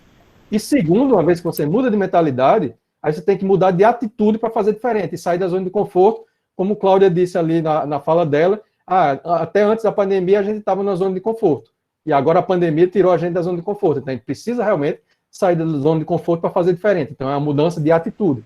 Então, a gente precisa primeiro ter uma mudança de mentalidade, e em seguida uma mudança de atitude, porque não adianta também só ter mudança de mentalidade. Se você tiver uma mudança de mentalidade e achar aquilo maravilhoso, aquilo realmente é muito massa, tem que fazer diferente, e não fizer, aí paciência, mas não adianta de nada. Então tem que colocar a mão na massa e fazer. Então é a junção dessas duas coisas que vai fazer a grande diferença. Obrigada, viu, professor? Gente, obrigada a todos vocês, tá? Pela participação. Vai falar, Gustavo? Eu ia falar que, aproveitando essa discussão, a pergunta aqui da... Deixa eu ver aqui, acho que da Érica, ela estava perguntando se vai abrir especialização lato sensu nessa área. Próximo ano. Acho que está respondido, né? Gente, como a gente tem um limite de tempo, né? Nosso encontro até às 21 horas, né? Assim, então a gente vai para a segunda parte. Mas antes da gente começar a falar sobre essa questão da estrutura, né? Do design aí da formação, eu queria que os formadores, né, o professor Charles já se apresentou, né, todo mundo conhece o professor Charles, mas nós temos uma equipe grande, composta aí por uma equipe multidisciplinar, de pedagogo, de cientista de computação, de licenciado, e aí a gente gostaria que a equipe fosse se apresentando para que vocês conhecessem, até para que vocês possam, no momento de dúvida, né, recorrer a um deles durante o encontro, ou no grupo do WhatsApp, ou lá na sala virtual, tá bom? Eu vou começar e aí eu vou falando o nome de um e vocês vão se apresentando, tá certo, pessoal? Então, meu nome é Jeane. Desculpa, só um ponto aqui para todos os participantes do programa, tá, pessoal? São alunos de pós-graduação, então a gente vem fazendo essas formações todas com alunos de pós-graduação, a formação de professores, e no contexto dos clubes de programação com as crianças, a gente também tem alunos de graduação, certo, que ajudam a gente nesse processo. Tá? Desculpa, Jeane. Obrigada, professor. Gente, é como o professor falou, então a maioria de nós, né, estamos no mestrado, nesse mestrado que as inscrições estão abertas, o professor Charles é o coordenador, coordena o mestrado, mas também coordena o programa Norte-Rio-Grandense de Pensamento Computacional. Eu me chamo Jeane, eu sou formada em licenciatura em informática, tenho uma especialização na área e estou concluindo o mestrado, se Deus quiser, até fevereiro, março do ano que vem, né? E focada no doutorado, se Deus quiser também. Mas, enfim, atualmente eu atuo numa empresa de tecnologia educacional, na ClickIdeia, não sei se vocês conhecem. A ClickIdeia tem mais de 20 anos na área, né? Faz formação de professores, trabalha com tecnologias educacionais, e lá eu atuo na condição de formadora também. Então, eu estou bem à vontade com esse ambiente, porque eu praticamente passo o dia assim, interagindo com os professores e auxiliando eles na elaboração de atividades e no envio, tá certo? Fiquem à vontade, meu contato está lá no grupo, vocês vão poder se comunicar em todos os encontros, eu vou estar presente, tá certo? Então, vocês vão me ver sempre por aqui. Eu vou passar agora para minha colega Crisiane. Fala, Cris.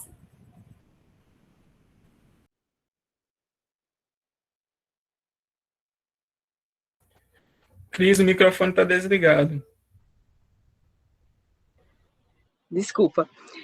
Não sei porquê, mas eu sabia que tu ia me chamar depois de tu. Eu me chamo Crisiane, né, como Giane já colocou, né, sou orientanda, né, do professor Charles, no mestrado, e atualmente eu estou na coordenação pedagógica de uma Secretaria da Educação, mas eu sou professora, né, dos anos iniciais, sou pedagoga, eu tenho especialização em Direito Educacional e sou professora, como eu disse, dos anos iniciais e estou à disposição, eu vou ministrar o módulo de Políticas Públicas, né, que é minha paixão absoluta desde a graduação,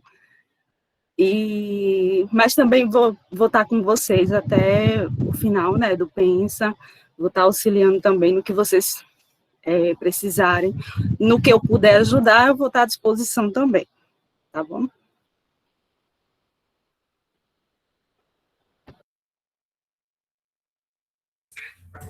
Você passa para quem?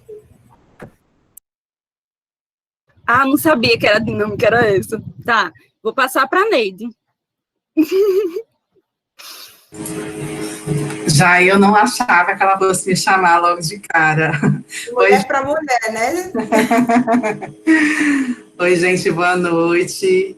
Meu nome é Neide, eu também sou pós-graduanda desse curso, né, que alguns de vocês vão se inscrever e, se Deus quiser, vão estar lá com a gente no ano que vem. Eu tenho 2 formações, a minha primeira formação foi em TI, a segunda foi pedagogia, e eu tenho algumas especializações, gestão em AD, tecnologias na aprendizagem, terminando esse mestrado agora, estudo não nos falta, né? Então, na parte prática, na ativa do trabalho, eu trabalho numa escola particular, eu sou coordenador de tecnologia educacional lá. Meu trabalho com o PENSA-RN está envolvido com a avaliação diagnóstica, né? A gente teve uma pequena formação, uma curta formação, há umas 3 semanas, inclusive tem alguns alunos aqui, né, que foram meus alunos lá na primeira formação, e eu fiquei de dar um feedback para eles, eu vou dar ainda, tá, meninos? Não se aperreiem, não se preocupem. Olha a Sandra aí, tá vendo? Não se preocupe, pode deixar. Olha a Fernanda também. Tá cheio de gente boa aqui, pelo que eu vi, já conheço alguns. Tem também gente que terminou o mestrado comigo, né? E que está aqui também, como Elvis. Olha, Marisa, não espalha isso, que Charles está aqui já que vai cobrar ele também. Então, tem muita gente boa aqui. Eu desejo para vocês que vocês tenham uma excelente formação. Como eu estou em vias de defesa do meu mestrado, eu estou aqui mais para dar um apoio. Inicialmente não assumi nenhum módulo, tá? Mas vou ficar como feedback lá, tanto no grupo, quando precisar de alguma coisa, como na sala de aula, né, no Classroom, que a gente vai ter com vocês. E aí eu quero já dizer para vocês contarem comigo o que precisar, né? Que no tempinho que eu tiver, eu vou estar com vocês e ajudando, e esse é apenas um dos módulos, né, apenas a parte inicial da formação, a gente vai ter outras, mas aí vocês vão ficar sabendo como tem, cada coisa no seu devido tempo. Então, eu vou chamar Carlos, né, Carlos Arthur, para já dar continuidade nos próximos formadores do curso. Bem-vindos. Só aqui, antes de Carlos falar, Neide vai estar defendendo o mestrado dela agora em dezembro. Então, como também é em pensamento computacional, a avaliação do pensamento computacional, o trabalho dela, eu acho que vai ser bem interessante para aqueles que quiserem participar. Então, quando tiver a banca marcada, aí a gente vai passar para vocês o link a data e o link do evento, tá? da apresentação dela. Acho que pode ser interessante, porque o aspecto realmente da avaliação das habilidades de pensamento computacional. Aí, Carlos. Certo. Pessoal, boa noite. Eu me chamo Carlos Arthur Guimarães, eu sou aluno do mestrado, né, que a gente tem apresentado, o PPGIT. E eu trabalho com tecnologia educacional, educação à distância há cerca de 10 anos. Eu sou de Natal, sou formado em licenciatura em filosofia pela UFRN e gestão de políticas públicas também pela UFRN. Trabalhei em instituições do Estado e privada. Hoje eu trabalho há 8 anos no Instituto Metrópole Digital, como coordenador de professores mediadores de um curso técnico. E no IFRN eu estou trabalhando no campus de ensino à distância, como coordenador de tutores. Meu mestrado é na área de ciências de dados educacionais. Eu estou fazendo uma pesquisa como utilizar uma prova de pensamento computacional que a gente faz para a seleção dos alunos para buscar realizar a predição de desempenho e aprendizagem deles. Eu vou dividir o módulo com o Crisiane, de políticas educacionais, e eu estou à disposição de vocês. O que vocês precisarem, é só falar e a gente vai se conhecendo e compartilhando um pouco do conhecimento que a gente tem e aprendendo com vocês. Eu vou passar para Gustavo. Valeu, Arthur. Boa noite, galera. Eu me chamo Gustavo. Eu sou técnico em informática. Eu também sou graduado em matemática e licenciatura da computação.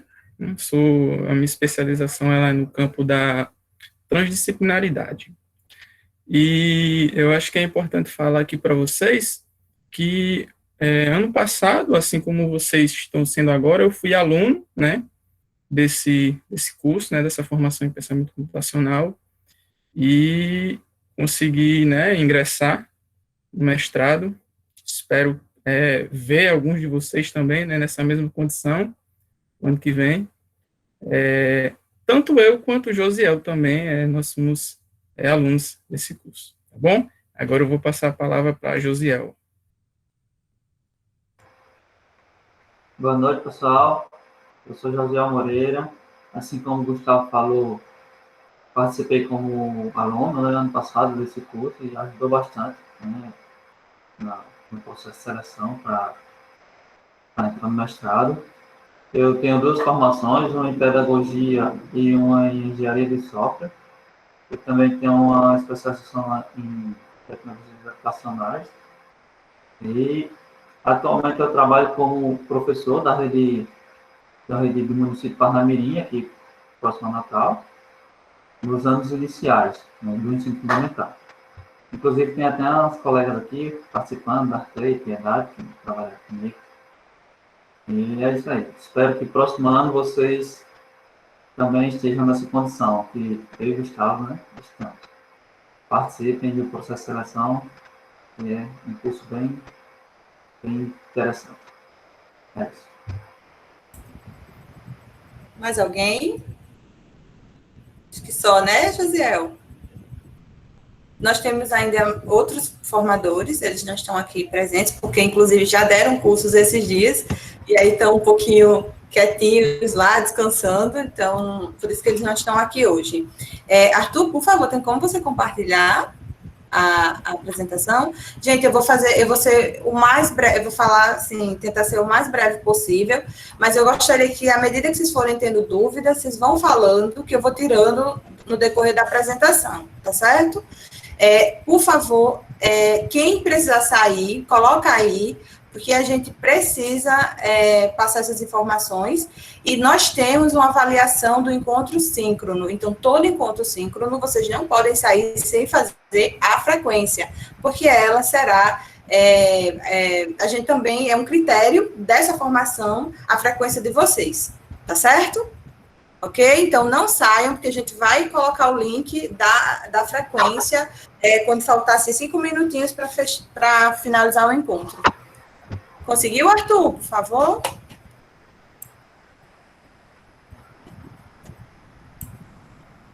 Obrigada. Tem como deixar em tela inteira, Arthur? Apresentar, por favor? Obrigada. Gente, pode passar, Arthur. Essa parte inicial, esse documento está disponível lá no Google Sala de Aula. Então, essa parte introdutória, eu não vou mastigar aqui agora, vocês podem ler, tirar dúvidas. A formação do PensaRN, ela é uma formação que ela, como o professor falou, ela tem um foco, né, que é realmente contribuir para que a gente possa ter um desenvolvimento, né, profissional, docente, em relação aos conhecimentos do pensamento computacional. O que como é que eu posso integrar, como é que eu posso utilizar, quais são as estratégias que eu utilizo para estimular o pensamento computacional. E a ideia é que vocês possam ser estimulados nessa capacidade de pensar, né, dessa forma, a partir desse modelo mental, mas também que vocês possam levar isso para a prática da sala de aula. É isso que a gente quer, tá? E aí, claro, nós temos aqui professores com diferentes graus de conhecimento em relação ao pensamento computacional, mas a gente vai tentar estimular para que vocês, cada um, dentro do seu ritmo, avance mais, né, em relação a esse conhecimento. Pode passar, Arthur. A gente vai trabalhar na formação, tentando aí alcançar algumas competências que estão lá no IST, tá? Lá, pode passar, por favor. Que estão lá no IST, tá? A formação, ela é 100% online, tá? Pode passar, Arthur. Ela vai ter encontros síncronos, como este, tá? No Google Meet, e também nós vamos ter momentos aí de atividades assíncronas que serão no Google Sala de Aula, que inclusive foi encaminhado por e-mail, né? Todos os canais que a gente vai se comunicar, o WhatsApp, o grupo no WhatsApp, o Google Classroom e o link desta sala, sempre iniciando aí às 19 horas, os encontros síncronos, e encerrando às 21 horas. Pode passar, por favor. Se eu estiver falando rápido, vocês falam stop, devagar, que aí eu falo um pouquinho mais devagar.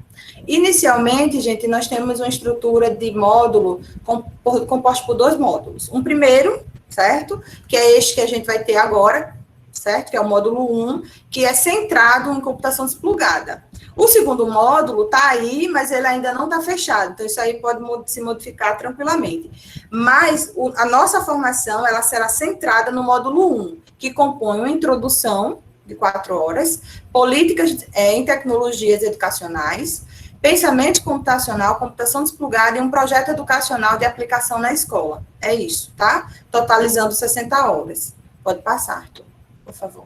E aí, sim, aqui a gente vai tratar das competências para pensamento computacional docentes. Veja,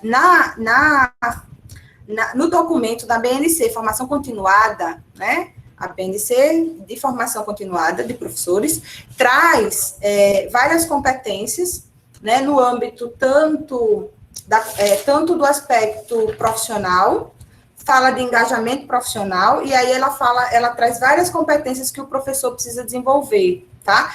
Ou se manter desenvolvendo ao longo da sua formação continuada.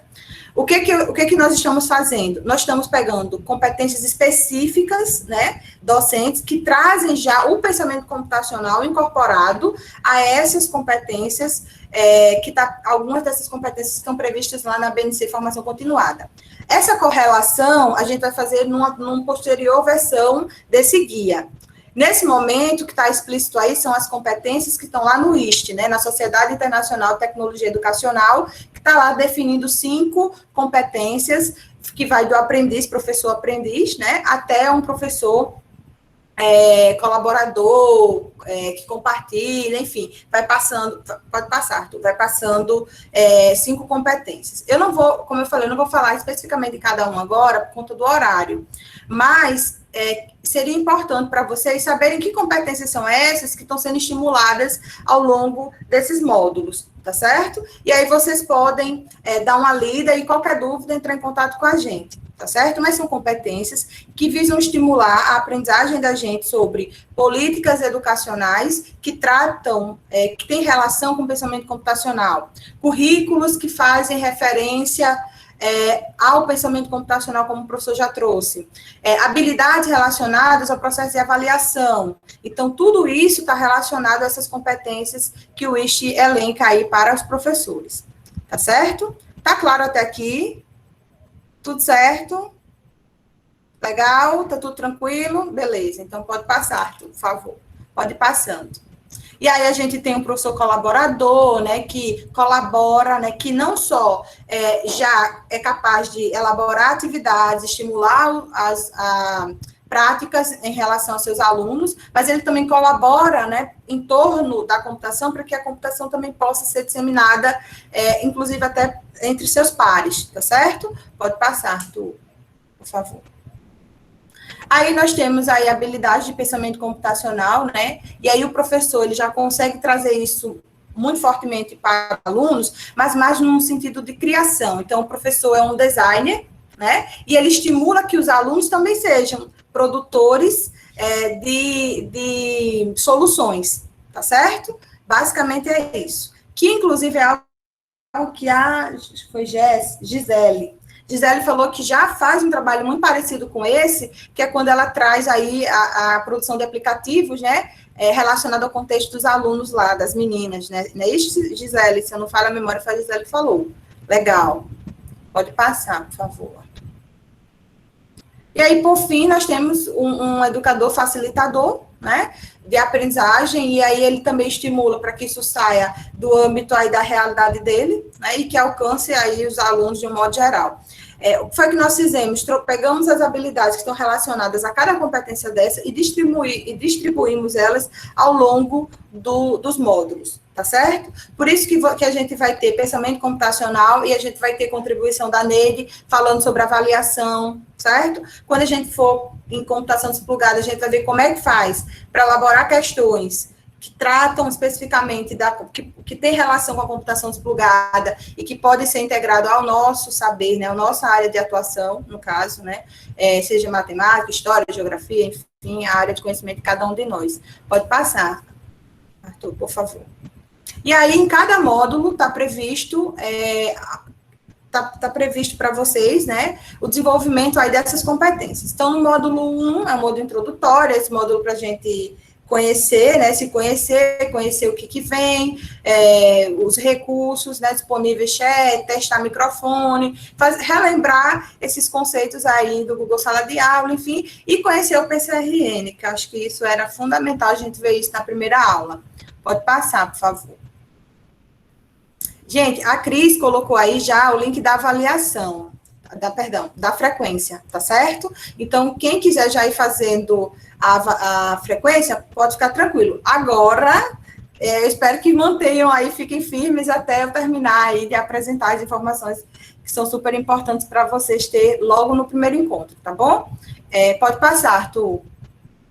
E aí, no módulo de pensamento computacional, a gente vai compreender o que é pensamento computacional, como é que ele pode ser aplicado, com que estratégia a gente pode utilizar, analisar contextos reais, relacionar isso com nossa prática e, principalmente, gente, já ir sendo estimulado a resiliência, porque pensamento computacional está fortemente relacionado à nossa capacidade de ser resiliente, porque para resolver problemas é preciso, muitas vezes, testar e se esforçar, né, para que a solução aconteça, para que a gente possa criar a solução, e às vezes nem sempre ela vem de bate-pronto, né, a gente não consegue pensar às vezes na solução de cara, e por isso exige um esforço e um grau elevadíssimo de resiliência frente aí os obstáculos que a solução de um problema exige. Tá certo? E nos provoca, inclusive. Pode passar, Arthur, por favor.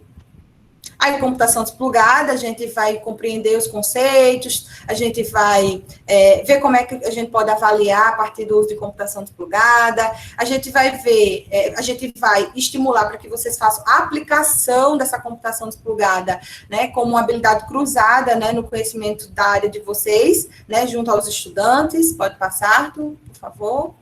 E aí a gente fecha como último tópico aí, com o projeto educacional, e aí a gente vai ver, tá, gente, se a gente vai, de fato, solicitar um projeto, ou se a gente vai propor apenas sequências didáticas.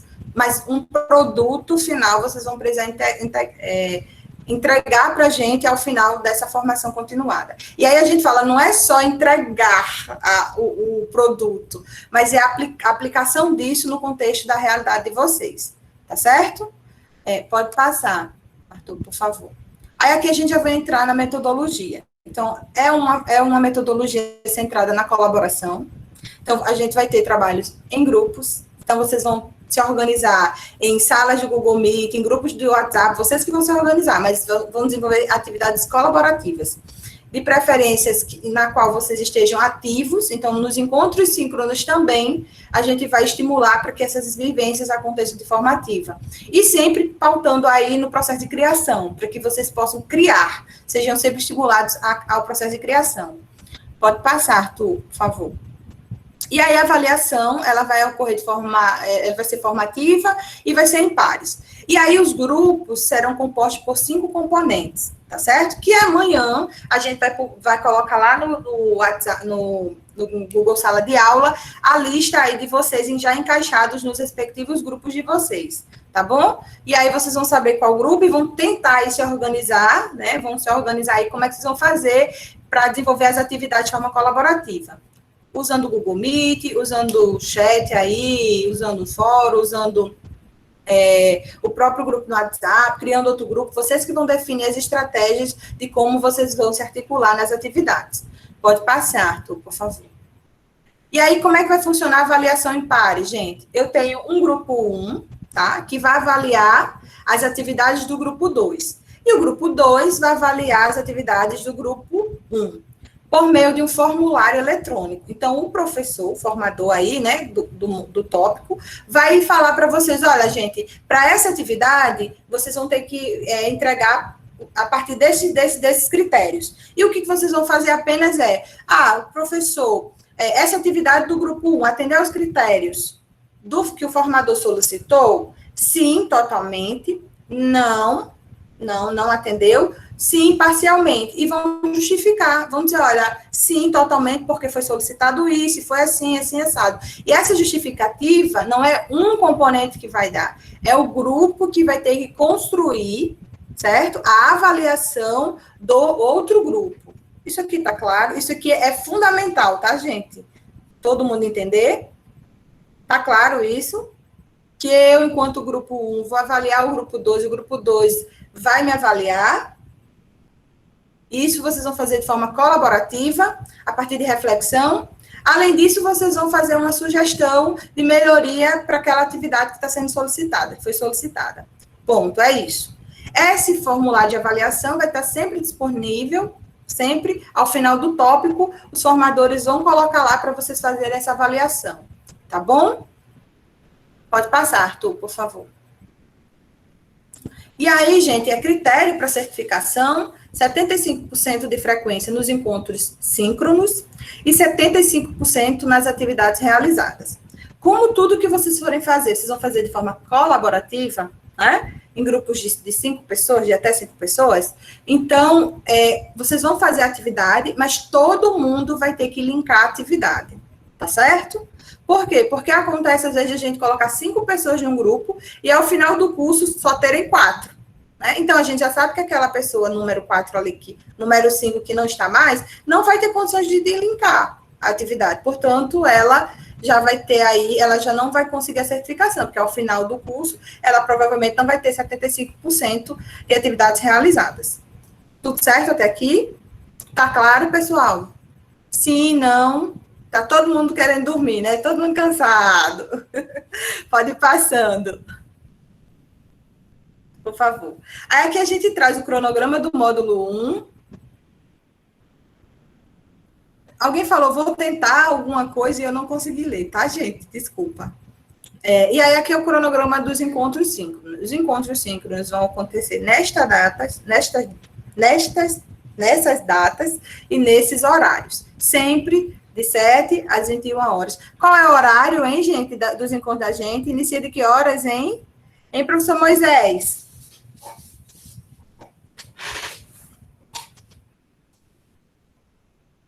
Eita, que o professor Moisés foi colocar o fone, tá vendo, gente? Ah, legal, o pessoal já estão ajudando aqui, professor Moisés, estão dizendo 19 horas, tá? Olá, boa noite. Você consegue me ouvir daí? Tá jóia o áudio? Tá, sim, a gente tá lhe ouvindo. Perdão, eu estava aqui digitando aqui no chat aqui, mas eu estou acompanhando, assim, nossos encontros são sempre das 7 horas até as 21 horas. Nosso próximo encontro está previsto para o dia 19. Perfeito, muito bem, exato, perfeito. E aí eu queria perguntar à nossa querida colega professora Andresa se ficou claro a avaliação em pares. Ficou, professora? Ficou, sim, entendi. Nós vamos, Ficou. um grupo avalia outro e a gente vai trocando as avaliações, digamos assim. Isso, perfeito. Obrigada, viu? Explicou melhor do que eu, gente, não foi? É verdade? A professora explicou perfeitamente, muito mais rápido, né? Ficou mais claro. Pode passar, Arthur, por favor. E aí, gente, aqui é o código da sala da gente, da turma, tá? Então, quem quiser, quem puder, Arthur, alguém da equipe que puder colocar aí esse código aí no chat, por favor, coloquem. Quem ainda não entrou, entrem, porque é lá que a gente vai colocar estes slides divinos do professor Charles, né? Coisa de Deus, né? Coisa divina. Vamos colocar lá esses slides para todo mundo. Então, só quem vai ter acesso é quem entrar na sala, tá certo? Tá claro isso? Sim, não, talvez? Estou vendo que a gente balançando a cabeça, estão dizendo que tá certo. Pode passar, Arthur, por favor. E o grupo do WhatsApp da gente, né? Que a maioria de vocês que estão aqui estão lá, que eu sei. Alguns eu já vi, inclusive, fazendo debates, discussões. É para isso mesmo que o grupo serve, tá bom? Nada de propaganda, nada dessas coisas, mas para discussão sobre pensamento computacional, educação, evento, tudo isso, fiquem à vontade para postar, tá bom? No mais, Arthur, por favor, amigo. Sejam bem-vindos e bem-vindas, tá? É um prazer enorme estar com vocês aqui. Agradeço demais a presença de vocês. O link da avaliação, da frequência de hoje está disponível aí no chat, tá bom? Então, quem puder fazer logo, já faz, para a gente encerrar o encontro, tá bom? No mais, eu agradeço a presença de vocês e passo a fala para o professor Charles, né, que é o professor, né, que é responsável por todos nós, então ele vai encerrar o encontro, tá certo? Se alguém quiser trazer mais alguma questão, fiquem à vontade. Eu só agradeço a vocês por estarem conosco, né, e terem aceitado o desafio dessa formação, viu? Então, só agradecer a participação. Tá aí no... Só agradecer a participação de todos e sejam bem-vindos e aproveitem a evoluir nesse contexto do pensamento computacional. Tá? E a gente poder fazer uns trabalhos bem interessantes. Acho que tem alguém que está perguntando, não lembro quem foi que perguntou aqui, se teria que colocar o projeto em prática na escola. Esse é o objetivo, né? Eu queria dizer logo para todo mundo.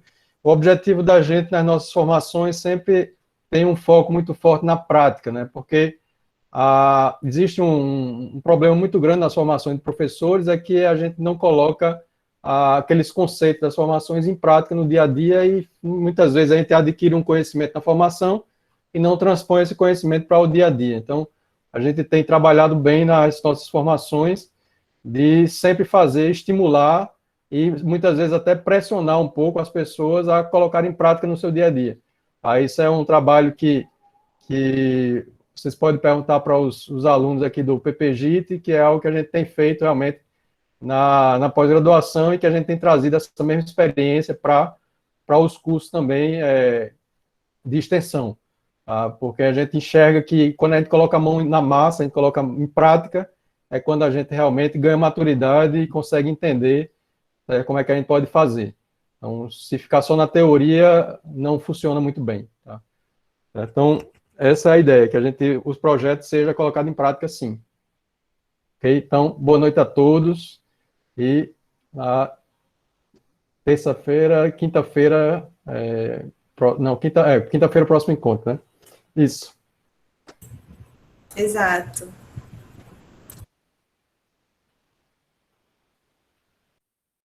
Pessoal, boa noite a todos. Até quinta-feira, políticas de tecnologia educacional, né? Eu e Crisiane, próxima quinta. Crisiane, bora trabalhar um pouquinho depois de aqui, conversar sobre a próxima quinta? E assim, tudo continua tanto lá no Google Classroom, como também no WhatsApp, tá? Muitas dúvidas, muitas coisas interessantes podem ser colocadas lá e que a gente pode ir debatendo também, certo? Pelo Zap, certo, pessoal? Então, boa noite. Tchau, gente. Boa noite. Boa noite, pessoal. Boa noite a todos. Até quinta.